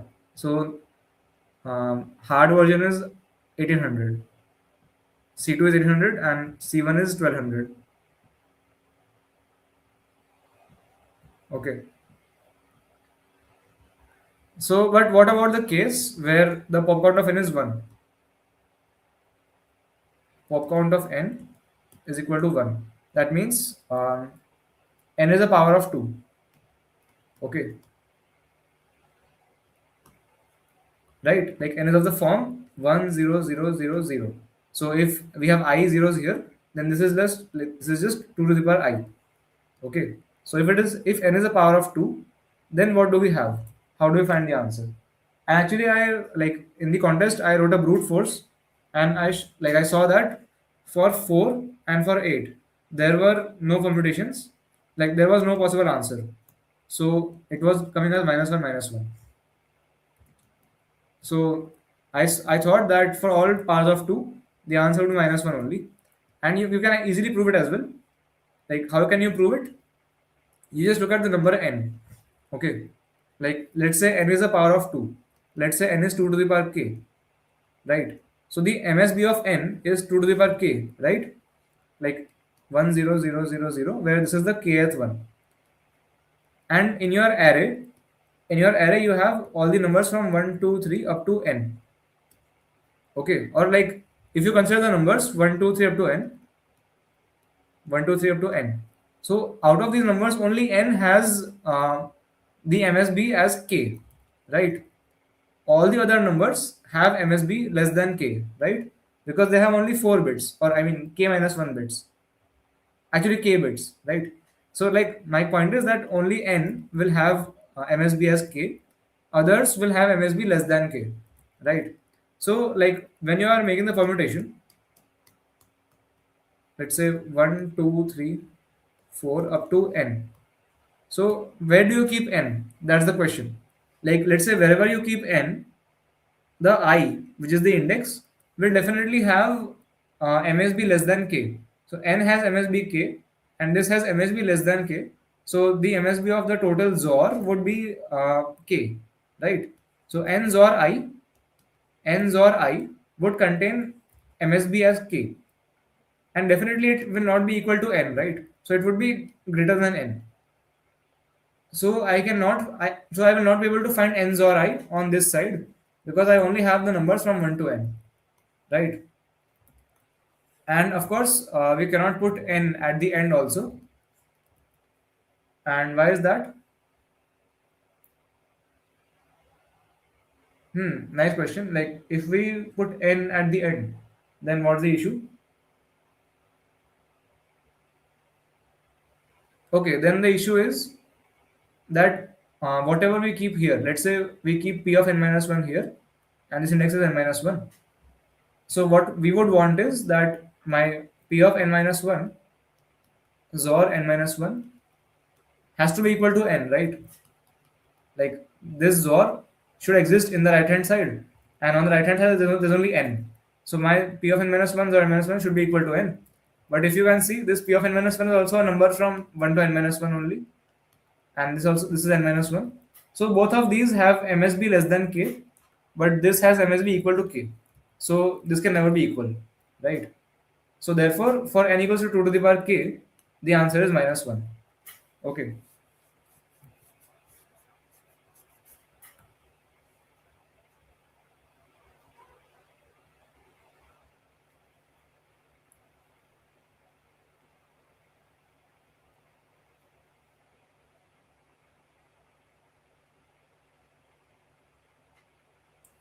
How to get the idea of issue in singular number of bits?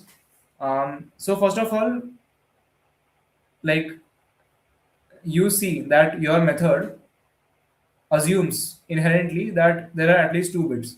Like when you are proving that why your method works, you won't be able to prove it for 1 bit, right? Like when I showed you that like whatever n has, like we can swap it with its msb, that is 2 to the power k.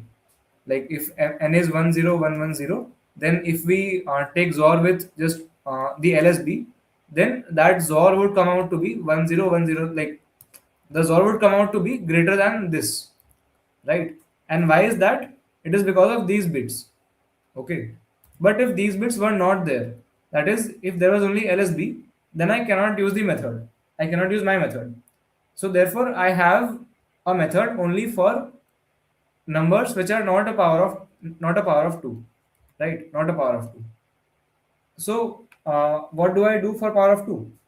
That is what we can ask. So that's how we get an idea that okay, in 2 to the power k, my method does not work.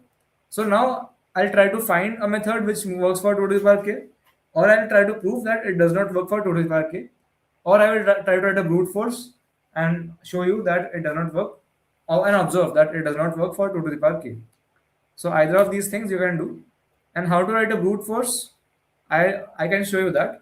Like let's say um, I do it in this brute.cpp. I'll like you can simply generate all the permutations. Like you can do it in O of n factorial. Okay. So what I'll do is I'll use a vector and I'll fill it with 1 to n.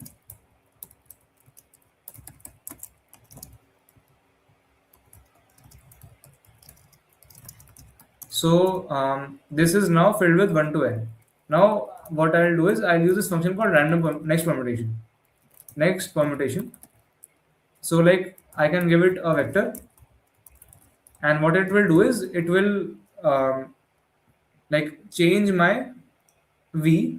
Like let's say if my v is currently 1 3 2 4, then what will come after 1 to 2? Like if you arrange all the permutations of 1 2 3 4 alphabetically, then what will come after 1 3 2 4?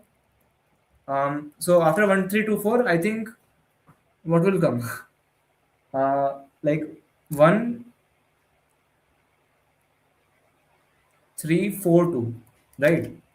So after 1 3 2 4, you will get 1 3 4 2 in the alphabetical order. So this next permutation will convert 1 3 2 4 to 1 3 4 2, and also it returns a boolean. This bool it returns, and that means actually if you are at the last permutation, like if you are at 4 3 2 1, then it will convert this into 1 2 3 4, but it will return false. Okay, and for all the other cases it will return true. Like if the array is reverse sorted, then it will return false and make it sorted, and otherwise it will return true and make the next permutation. So what I'll do is I'll use just do while next permutation, v dot begin, v dot end. So you can use this, and here you can process v. So like if initially v is sorted, then writing like this will work, because as soon as you get to the last, like as soon as you get to the last permutation of v, this next permutation will return false, and then you will exit this while loop, right? So this is, and here you can check if v is valid or not, and if v is valid, then you can print it, and if it is not valid, then you can continue, and finally if you did not print anything, you can print -1 here, and you can see yeah, like all permutations. Anyways, I think it is enough for discussion. So I'll show the code. Actually, in the code, what I did was I used MSB actually. Like in my code, what I did was if I have 10110, so I just did n minus MSB, n minus MSB of n. Okay, so like I just took the XOR with 00110. So this is also greater than, like whatever I get here, this is also greater than whatever the index of n. Okay, so yeah, so in this code I'll show you.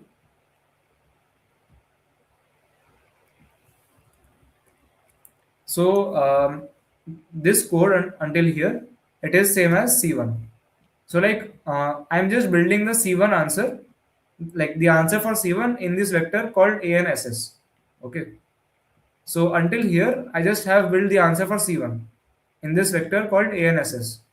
And then if n is even, then I will find out the MSB using built-in functions, and then I'll swap the first element and n minus MSB. Okay, and minus 1 because it is zero indexed in my C++. Okay, so I'll swap this and I'll then print the array. All right.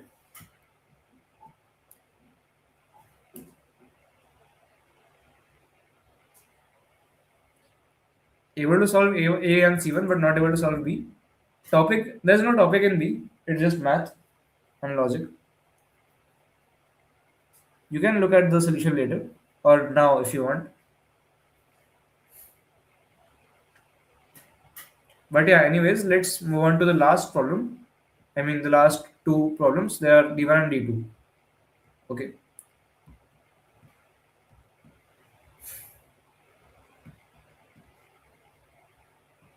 So D1 is called little string. This is the easy version. Um, so okay, for the string W1, W2, Wn, actually the problem is pretty complicated to state. So I'll explain it in my words. Okay. So what they have said, um, yeah. So we have been given a string which is W1, W2 up till Wn. Okay, and this is like one indexed. This is one index string from 1 to n. Okay, and what we are saying is we have defined a value f of the string. We have defined a function f of the string www. Okay, and basically what we are saying is um,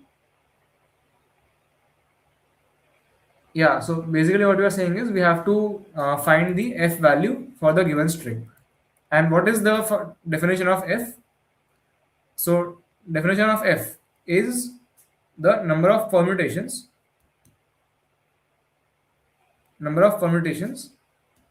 such that, like, let's say number of permutations p1, p2 up to pn of the array 0 to n minus 1, 0, 1 up to n minus 1. That is, we have like elements from 0 to n minus 1 and we are considering its arrangements. Okay, and let's say one of the permutations is p1 to pn, right? So we have to count the number of permutations such that for each I from 1 to n, okay, for each I in 1 to n, we have to look at the wi value. Okay, so wi, if it is 0, um, then basically in our permutation, if wi is 0, then there should not exist any ln r such that max of pl to pr is equal to I. And if wi is 1, then there should exist such ln r such that max of pl to pr is I. So we have been given this string, and for all I from 1 to n, the condition should hold that if wi is 1, then there should be an L to R such that max of that subarray is I, and if wi is 0, then there should not be any L to R such that this max of this array is I. Okay, so we have to count the number of permutations of this type. Okay, so do you guys get the question? And actually mod C also we have to, like, C also is given here, but essentially we have to just calculate f only. Like in this D1 problem, we have to just calculate the value of f only. Okay. How did n minus MSB work? So basically, let's say n is 1 0 1 1 0. So actually what I want is let's say n, like I have something, right? I have n here, I have 1 here, and I have even number of elements here, and I want to swap n with somewhere. Like let's say I want to move n to some position x, okay, such that if I place n here, then this index should be satisfied, right? So basically, I should have the value n XOR x. I should have the value n XOR x somewhere on the right hand side, right? So I want that n XOR x should be less than, uh, I mean what?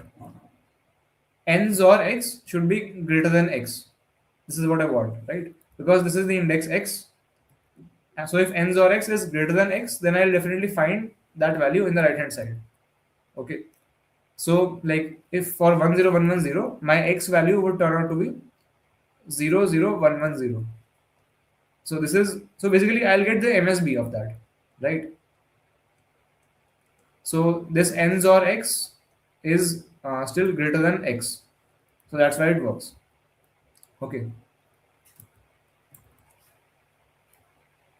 But yeah, this was D1. Like I explained the problem D1, that for the string W1 to Wn, we have to count the number of permutations such that for every I, if Wi is 1, then there should exist such ln r such that max of the subarray is I. And if Wi is 0, then there should not exist any such ln r such that max of L2R is I. Like for example, for this permutation,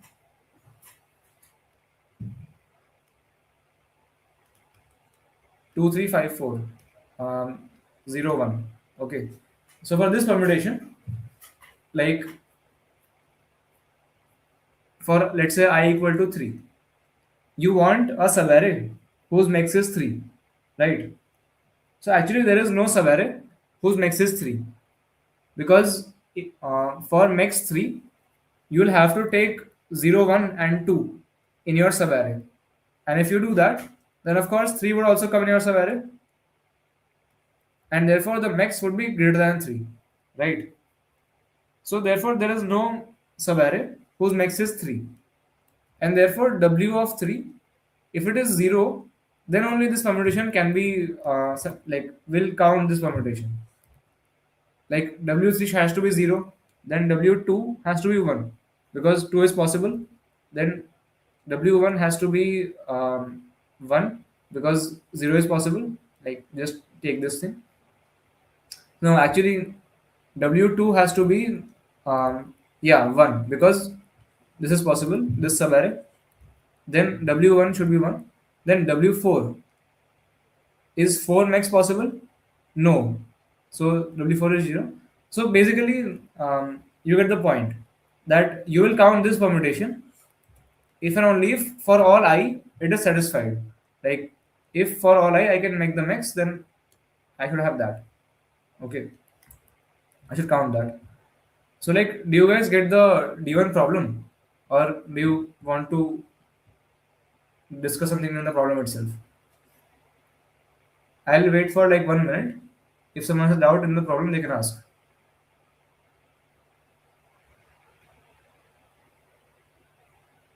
Like the problem statement.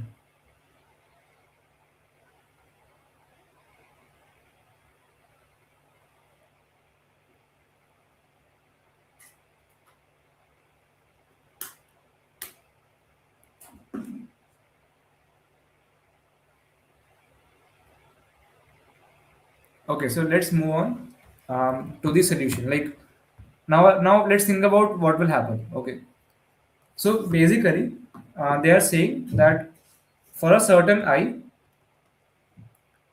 if Wi equal to 1, then your permutation P1, P2 up to Pn should have a subarray L, R, such that max of PL, P of L plus 1 up till PR is equal to I. Okay. So like if Wi is 1, then there has to be some ln R such that their max is equal to I. And if Wi is 0, then in our permutation, there should be no I, such that the max of them is, there should be no L to R. I mean, there should be no L comma R, such that their max is equal to I. Okay. So like, um, what is the condition for this? Like, this is the starting step. That how do you think about this? Like, for this permutation, 2 3 5 4 0 1. I saw that 2 3 5 4 0 1. For this thing, what I am saying is that I equal to 3. Like, max equal to 3 is not possible. Max equals to 3 is not possible because um, 0 1 is here and 2 is here. So if I want max equal to 3, that means in my subarray I'll have to take 2 also and 0 1 also. But if I do that, then this entire thing would come in my subarray. So 3 would also come. So max would not be equal to 3, it would be greater than 3. Right? So now, what is the condition? Like, when can I say, how do I check that this permutation P1, P2 up to Pn, let's say if Wi is given to be 1, then how do I check that for this I, is this correct? Like, is this permutation valid for I? So how do we check that? What's the condition? Can you guys tell me what's the condition?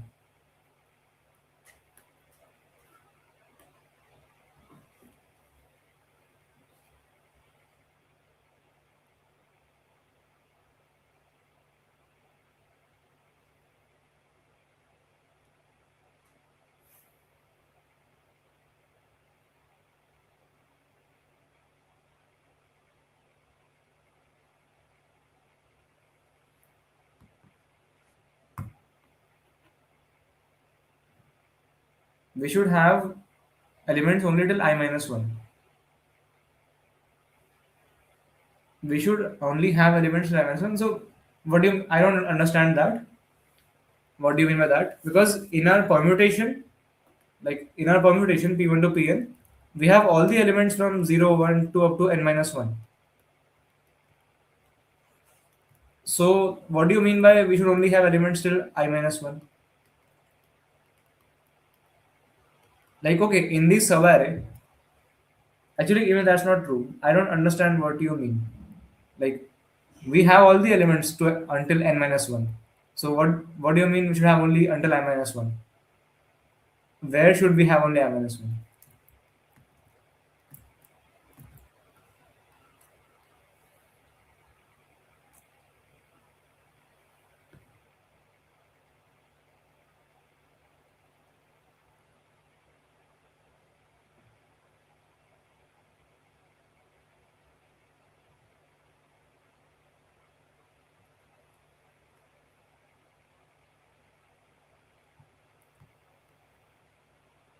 Like, I think you want to say something? Okay, we should have subarray which does not contain I but contains at least 0 to I minus 1. Yeah, I mean, that is the definition of max. That's true. But actually, what I was looking for is that, okay, that is true. So from here, actually, we can build that in our given array from P1 to Pn, all the elements from 0, 1, 2 up to I minus 1, they should be either on the left of I, like either on the left of I or on the right of I.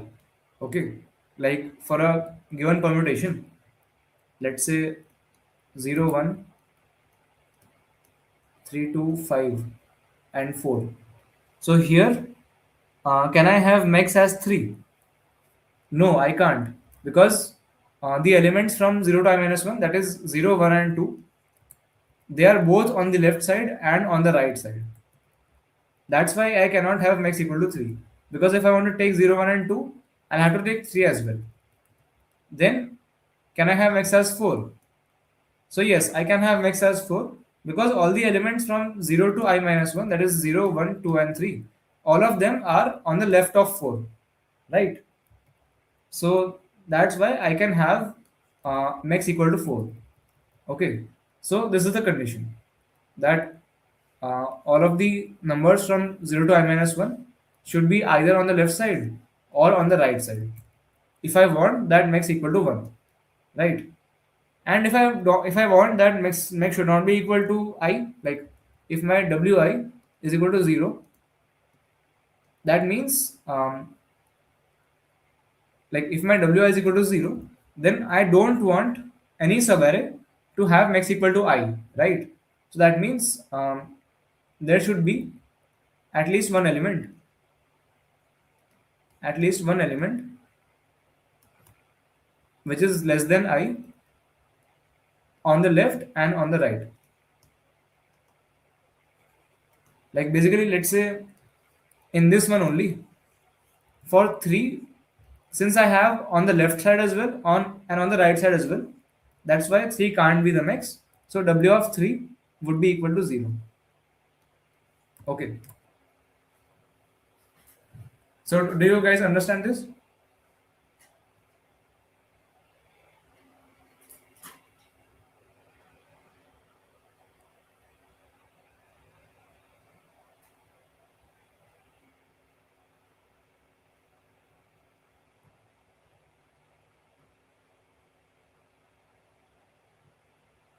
Okay, so now what do we what do we think about? Now let's say that we have been given this string, right? We have been given this string w1, w2, w3 up till wn, right? And so let's try to count the number of permutations which satisfies this string. Okay. Like actually that is the entire question, right?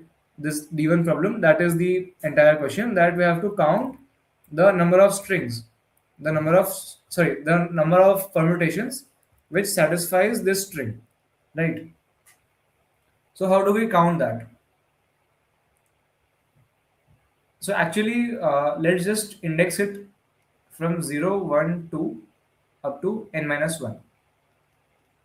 Like, okay, let's leave that for now. I'll come to it later. So let's say this string is w1, w2, w3 up to wn, right? So now what we do is, like, we want to count the number of permutations, right? So actually we have to ensure that for each index I, for each index I, the condition is satisfied, right? So actually, if you just try to look at it combinatorically, it is quite difficult.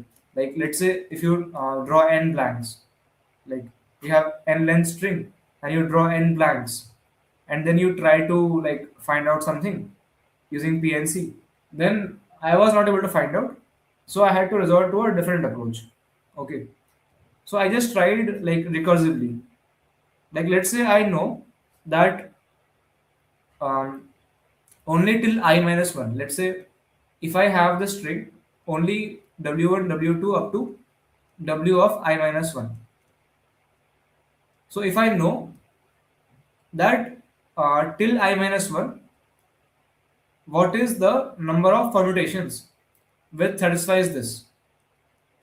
Okay, like I just want to know that what is the number of permutations which satisfies this string. Or like let's say I have already the number of permutations which satisfy this string, and I want to like insert I also now into it, wi. Okay, or actually not like this. Like let's say I am building it number by number. Okay, like let's say my string is something, um, let's say 1110, or no, not 1110. What should I take? Let's say 1001. or let's take a arbitrary string 1 0 1 1 0 1 0 1. Okay, so this is w1, this is w2, this is w3, this is w4, and this is w5, right? So actually the one thing to observe, that um, for our condition, that when should wi be equal to 1. So when is wi equal to 1 and when is wi equal to 0? So the condition that we figured out, right? The condition that we figured out was that 0, 1, 2 up to I minus 1, they should all either be on the left of I or they should either be on the right of I. That is, in our actual permutation, we have all the elements from 0 to n minus 1, right? But actually, to decide what is wi, we are only looking at 0, 1, 2 up to I minus 1 and I. Like we are only looking at the positions of these numbers from 0 to I, and on the basis of that, we are commenting on whether or not wi is equal to 1 or 0. That is the main observation here. That we are just looking at the relative order of 0 to I. Okay, like if I want to check that is w3 0 or 1, so I'm just looking at 0, 1, 2, and 3, right? I'm only looking at these four numbers and not these two, because these two are irrelevant. Okay, so I'm only looking at these two, and I want to ensure that either 3 is the first one or 3 is the last one if I want w of 3 to be equal to 1, right? So that is the thing. Okay, and then finally, what we do is, like finally what we see is either we want it to be on the leftmost or the rightmost. So the main observation here is that, main observation here is that the answer for I answer for I only depends on the relative order of elements 0 to I. Okay, so let's say I try to build my permutation element by element. Okay, like let's say I want to build a permutation 1 2 0 3 6 5 uh, 4, or let's say we have 4 here, 4 6 4 5.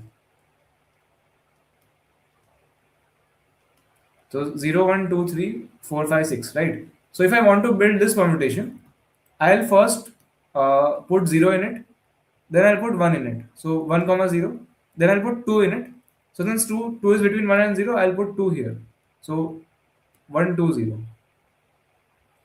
Then since 3 is after, I'll put 3 in, so I'll put 1 2 0 3. Then I will put 4.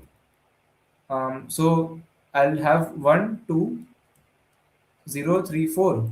Then I'll have 5. So 1 2 0 3 4 5. And then I'll have 6. So 1 2 0 3 6 4 5. So basically what I'm doing is I am inserting the numbers in my permutation one by one. Like I start with 0 and then I insert my numbers in my permutation one by one. So like the relative order of the first I elements is always correct.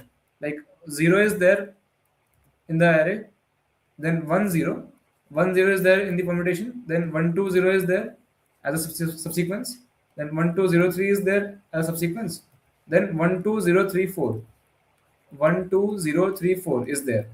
So like I am trying to build my permutation in this way. So the benefit of doing this is that I can easily count my answer actually now. Like let's say your string was something like the string w is given to be 1001101. Okay, so I'll index this 1 2 3 4 5 6 7. Okay, so first of all, for I equal to 1, we have 1. That means we should have a subarray with max equal to 1. Okay, so we should have a subarray such that max of PL up till PR should be equal to 1. And actually that will always be true, right? Because we can simply choose the subarray 0. We can simply choose one single element 0, and so it will always be true. So in fact we have to always have the first element as 1. Like in all the cases where the first element is not 1, we have the answer -1. Okay. If you can see, anywhere we have 0 as the first element, we have the answer -1. Okay. So the first element would always be satisfied. Then what about second element? So like I want that max of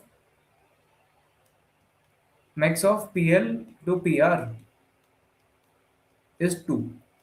So I should not have any index. Like I should not have any subarray L to R such that the max is 2, right?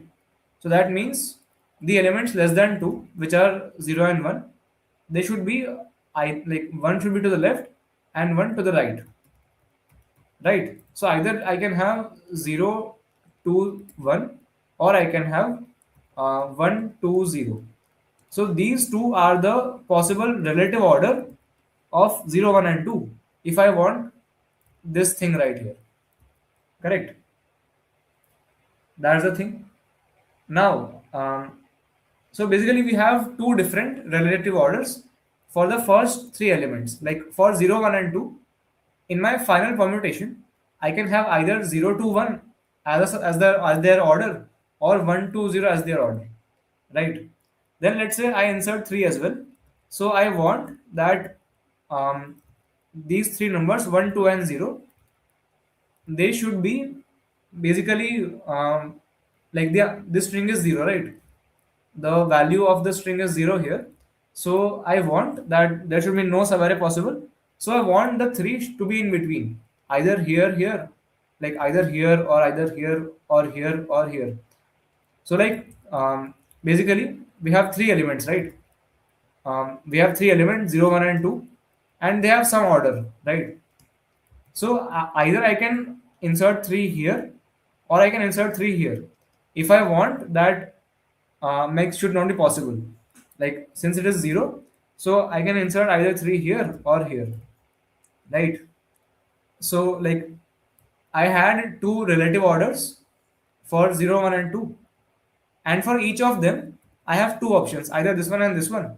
So basically for 0 1 2 and 3, 0 1 2 and 3, I have actually four relative orders, four possible relative orders of how they can be arranged, right?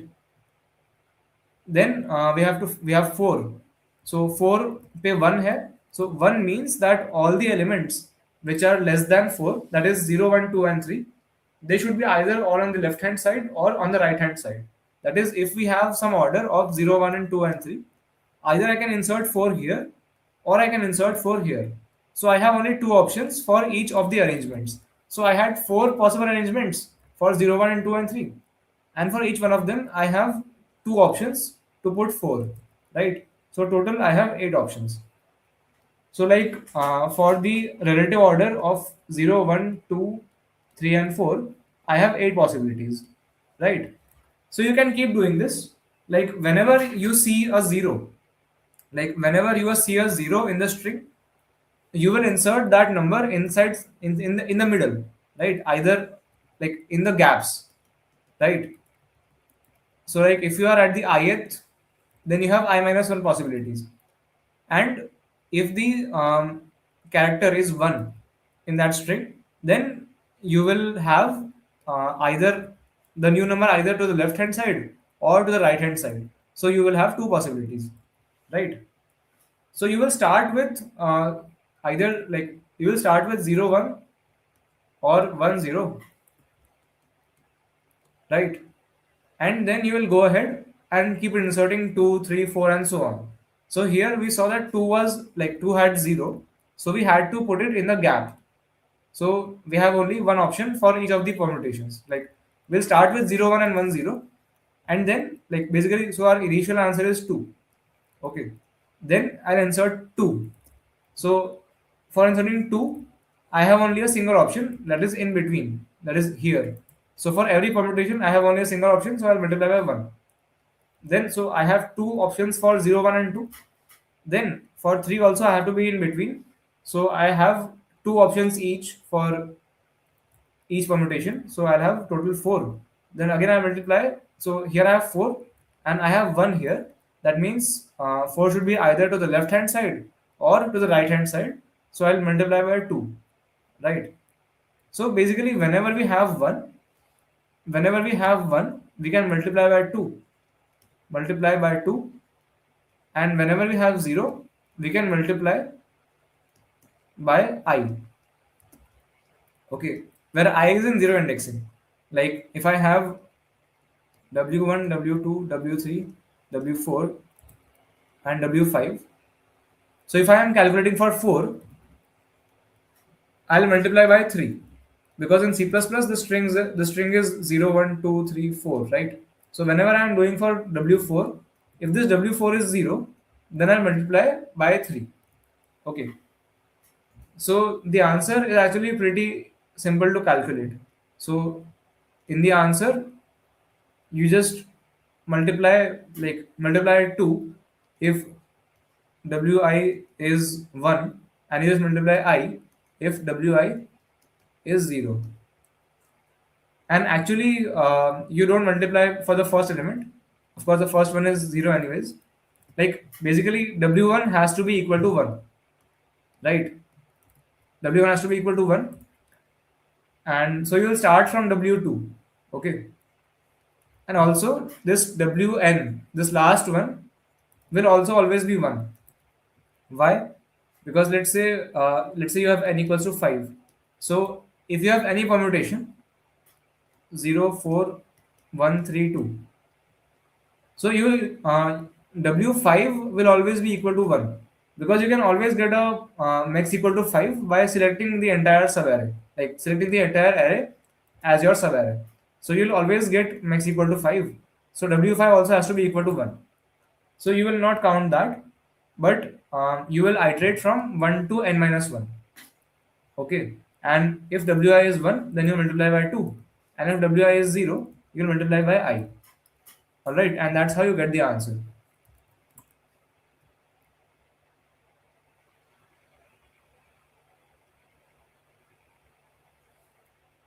So, do you understand till here? How do you get the answer? So, like this is basically D1. Okay, this is how you solve D1. But do you understand how I got the answer? If you didn't get it, then I'll show an example. So, do you understand?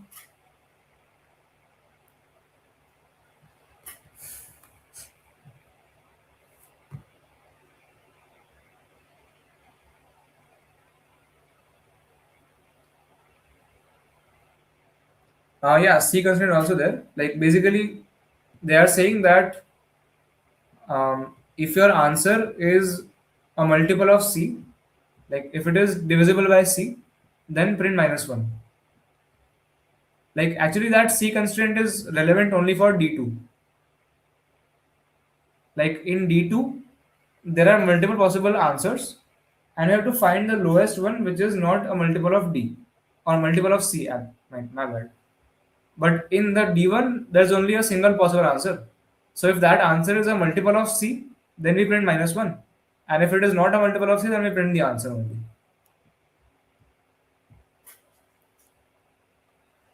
Okay, so for D1, there's only a single possible answer. So we just calculate that answer. And if it is a multiple of C, then we print minus 1, and otherwise we print the answer. But how do you find the, like you are calculating the answer modulo 10 to the power 9 plus 7, right? So how do you find out if it is a multiple of C or not?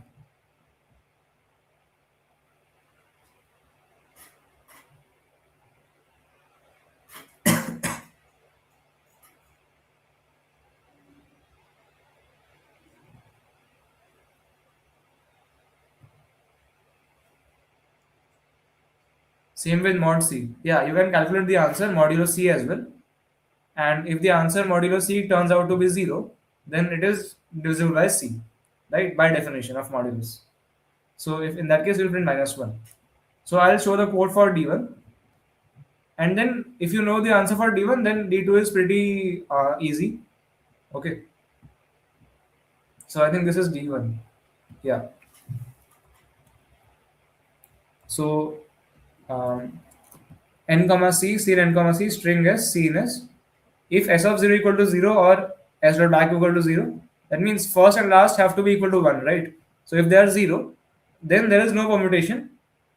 Like if they are 0, then there is no permutation which satisfies the string. That means the answer is 0, right? But so since 0 is divisible by c, like 0 is divisible by any number, right? So therefore we print -1. Okay, and we return.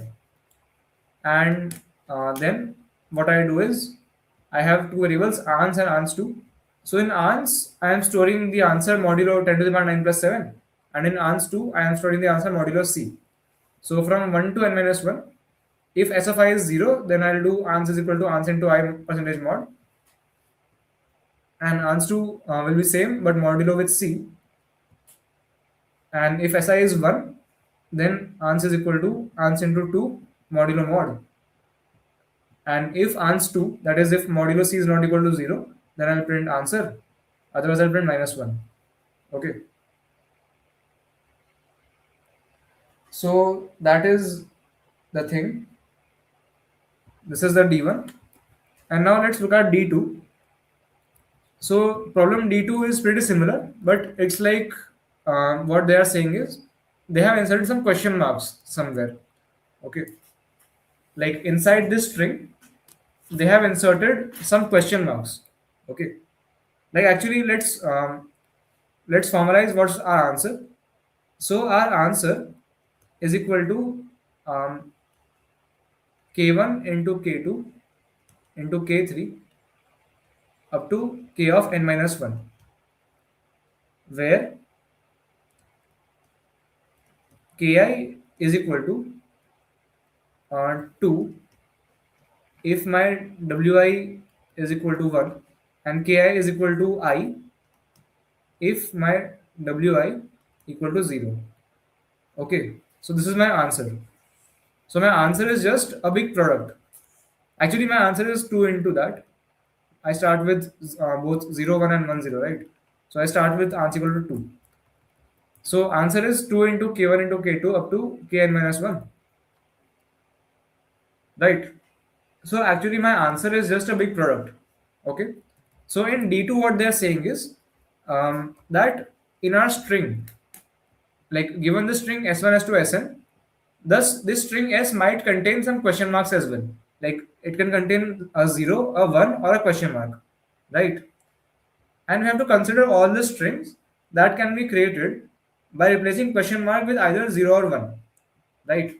So like we can replace question mark with any of 0 or 1, and we have to ensure that the f of like the final f value of the string, like we can replace the question marks with any number, and have to ensure that the final f value of that string should be not a multiple of c. Like it should not be a multiple of c.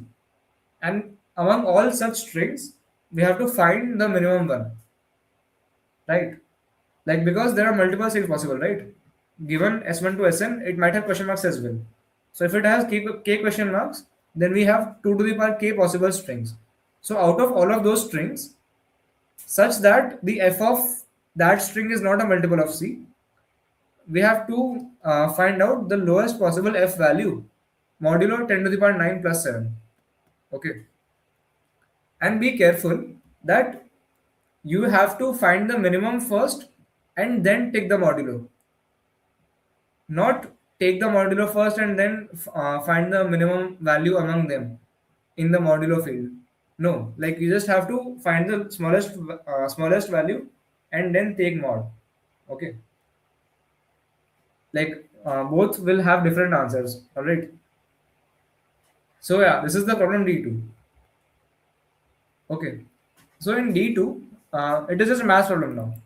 Like basically, um, we have we have been given W1, W2 up till Wn, right? And so summers like Wi is either 0 or 1 or it is question mark, right? So 0 1 means it is fixed, and question mark means we can change it to any of 0 or 1. So we have to basically minimize, right? We have to minimize the f of f value, find the smallest f value, right? So what is the answer? Like what is the f of w? So f of w, as we saw, it is just 2 into k1 into k2 up till k of n, right? So basically not k of n, k of n minus 1, right? So these are some variables k1, k2, kn minus 1. So like if the corresponding w, like if w1 or w2, if they are either 0 or 1, then it is fixed, right? The value of k1, k2 is fixed. We cannot change it. But if some ki, like if some wi is a question mark, okay, then actually we can choose that either we can give it 0 or 1, right? So if we give it 0, then this ki would be equal to I, right? And if we give it 1, then this ki would be equal to 2, right? So let's say if we have I greater than equal to 2, then which one should we give it? Like since we are trying to minimize the f of w, right? So for all I at least 2, should we give it I or 2? Like should we give it I or should we give it 2? For the smallest possible answer. For the smallest answer, what should we give it?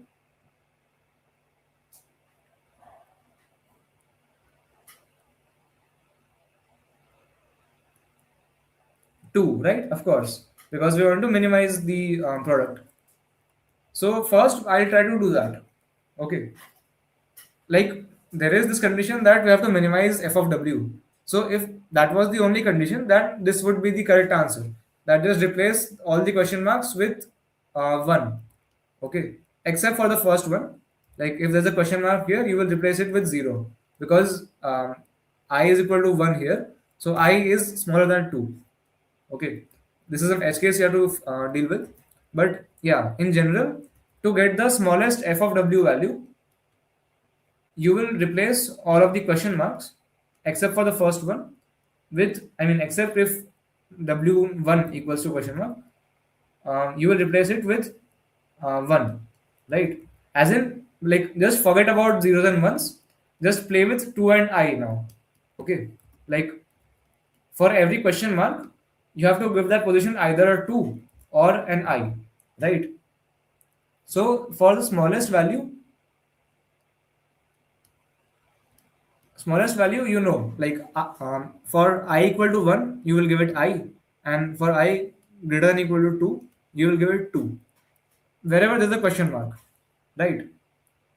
So basically, wherever I have an option, like okay, this will give me the smallest value, right? But now my concern is that what if it is a multiple of C? What if f of w turns out to be a multiple of C? Like f of w is congruent to 0 modulo C. Like what if this smallest possible answer turns out to be divisible by C? Because in this problem we are not allowed to consider the strings for which f of w is divisible by C, right? We have to consider all those strings which are not divisible by C, and we have to find the minimum from them. So what if my minimum out of all of those is divisible by C? Then what do I do? So let's analyze that case. So basically, what does that mean? Like my f of w is divisible by c. That means f of w upon c is an integer, right? So that means that all of the primes in C, like if I write the C in its prime factorization, let's say p1 to the power a1, p2 to the power a2, up till pm to the power am. So like all of these primes are present in f of w. Like the power of p1 in f of w is greater than equal to a1. Then power of p2 in f of w is greater than equal to a2, and so on, right? That's why it is divisible, right? So basically, because of our decisions, like while multiplying these numbers 2 into k1 into k2 up to kn minus 1, we multiplied these numbers to make f of w, and then like it turned out to be divisible by c. Like all of the primes, f of w had all the primes that c had, and maybe more. Okay, so because we did the multiplications badly, because we had bad choices, it turned out that f of w is divisible by c, right? But what exactly bad choice did we make? Like every time we just every time we had a choice, you see, every time we had a choice, we just gave it two, right? Like every time we had a choice between I and two, we just gave it two, f of w. Or we could have given it one as well. Like if I was one, then we give it one. Otherwise, we give it two only. So my point is that whenever we had a choice, we only gave it a power of two only. Like my point is that only um, yeah, like only we give it the power of two. That is, let's say if it is 2 to the power q1, then 3 to the power q2, then 5 to the power q3, then only this q1 was given by us. This 3 to the power q2 and 5 to the power q3 is there because we did not have any option. Like maybe because I was equal to 15 and your w of 15 turned out to be equal to like 0.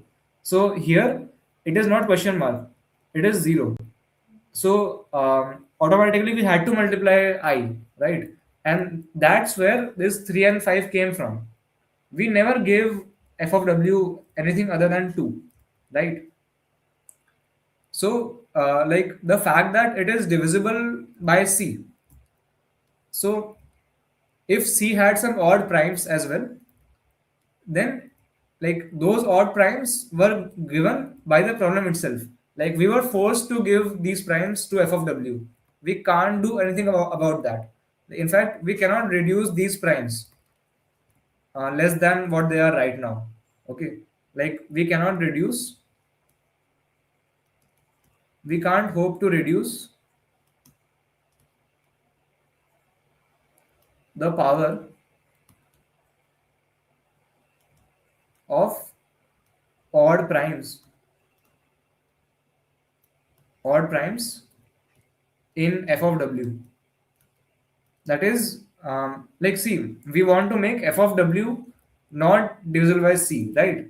That means we just need any one prime such that c has more power than f, right? For any one prime, we need that c must have more number of those primes than f of w. But for any power other than 2, we were not the one to make it large. It was fixed already by the input that itna to aayega hi. Like we don't have any option. So it will definitely always be large than C if it is right now. Like if it is right now larger than C, then it will always be. So we cannot really ensure that they are less than this. So we can only touch 2. Like we can only try to reduce the power of 2 so that it comes less than C. Like it becomes less than C, and then this f of w is no longer divisible by C. Okay, because we only give it 2. We cannot do anything about the odd powers. I mean the powers of odd primes.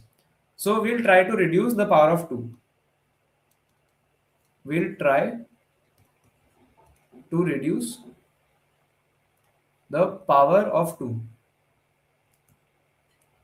Okay, so what we can do to do that?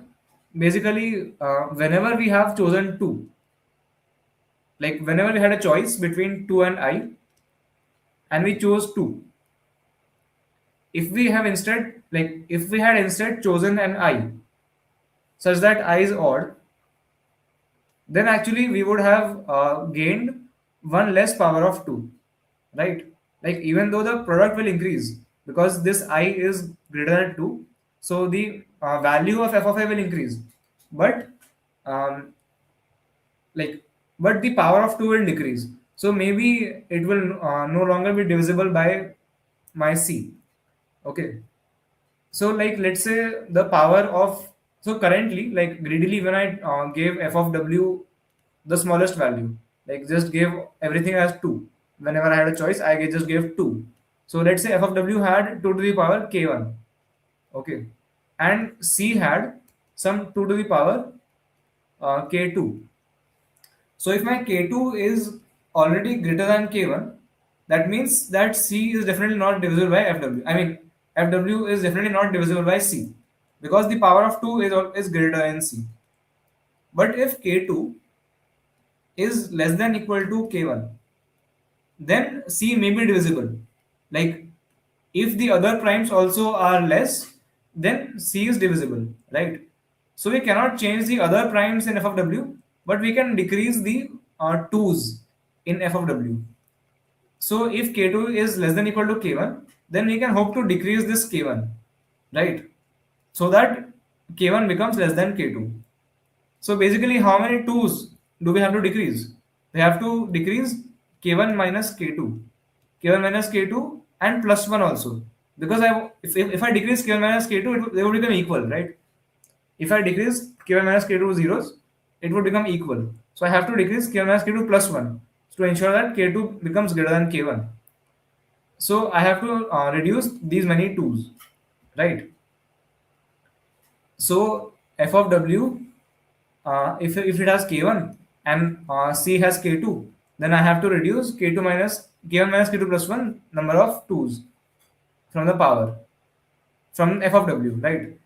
So whenever I had an option, like for any I when I had an option between 2 and I, such that I was odd, then instead of choosing 2, I can choose I, and that will reduce the power of 2 by 1. Okay, and actually there is no other way to reduce the power, right? So basically for all the odd indices, for all the odd I, such that my wi is equal to question mark, I can change 2 to that I, right? And like I want to find the minimum possible, right? I want to find the minimum possible product, so of course I will choose the minimum possible I. So if I want to decrease the power by k1 minus k2 plus 1, right? So I will choose the smallest minimum possible k1, like these many indices. Like if I have 1 3 5 and 9, if these four I, they are odd, right? And all of these have question mark on them.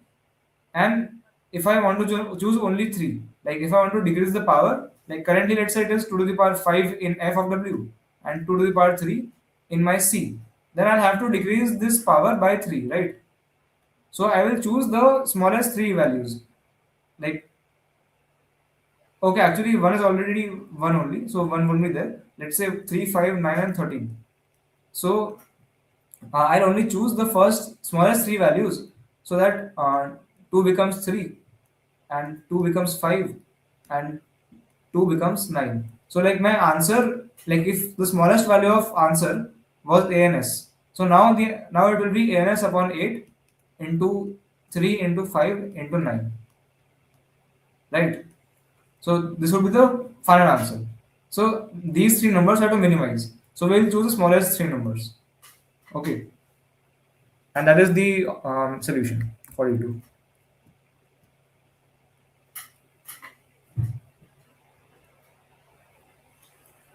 Is this normal div 2 or hard div 2?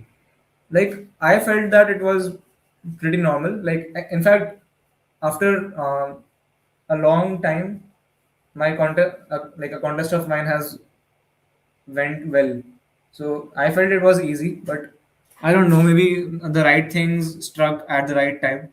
That's why it felt easy. But yeah, these were the problems, and I hope you understood them. I'll show the code for D2. Huh, yeah. So C in NC string S. If S of 0 is 0 or S dot back is 0, again C out minus 1. Then again, like I just find out the ans and ans too. Like I just find the minimum answer. That is, if S of I is 0, then I multiply by I. And if S of I is 1 or question mark, then I multiply by 2. Okay. And also, I keep a count of this power of 2 in both my f of w and my c. Like this cnt variable is the power of 2 in my answer. Okay. So whenever I multiply by something, I just add its power of 2's. Like if I multiply by I add the power of 2 in I into my count. And when I multiply by 2, I add um, yeah, I add it to my count, right? And also, whenever I see an odd I, I'll also like insert that into my set. If if I have a question mark, right? If I have a question mark and if I is odd, then insert I. Okay. Now if ans two means that my smallest answer is not divisible by C, then I'll just print the smallest answer. Otherwise, if I don't have enough odd indices to reduce the power of 2 enough, that is, this is like k1 minus k1 minus k2 plus 1, right? So if the number of indices, if it is less than that, then I'll print minus 1. Otherwise, I will just delete the smallest, these many of them. So I just run a loop of this size and um, multiply the answer by the smallest element and divide the answer by 2. Okay. And also erase the element from that set and then print the answer. Okay. So I hope this was clear. So if this problem was also clear, then it's nice. I hope it is. Uh, Thank you, Kevin. Thank you so much for that. Uh, I also hope we do well and reach world finals. But yeah, so I hope it is clear to all. And it's already been 3 hours. It is like the longest PCD I've ever taken. But okay, so let's end this now. I'll go and eat something from the canteen, and you guys, you can do whatever you want to do. Preferably sleep, I guess. Don't be like me. And okay, so bye everyone. Good night. Uh, any tips to improve CP? Just practice, man. Like just practice problems, and if you are not able to like just practice problems above your caliber. That is like maybe 100 or 200 rating more than your current rating, and basically some problems which make you think, but you are able to solve at least half of them. You can solve that rating on code forces, and if you are not able to solve the problem, then you read its editorial and then understand it completely and also code it on your own. Okay. Yeah, D1 was literally so easy. Exactly, and even D2 was very easy if you know D1 already. I felt D1 and D2 are very easy. And in the editorial, like some people are saying that E was easier than D2. So I don't know, maybe E was also easy, but it was like a speed forces round, I guess. Then. How to improve combinatorics? Uh, like just practice more. Actually, you can revise the JE notes of PNC. Like I think that theory came helpful many times in contests. Actually, like either do that or read some theory of PNC and solve JE problems of PNC. That will help me very much. I think. Ayush, you're welcome. I mean, Thank you for saying thank you, I guess. Okay. All right, Kevin. So let's end this stream now. Thank you all for joining in, and I'll see you guys next time. Bye bye.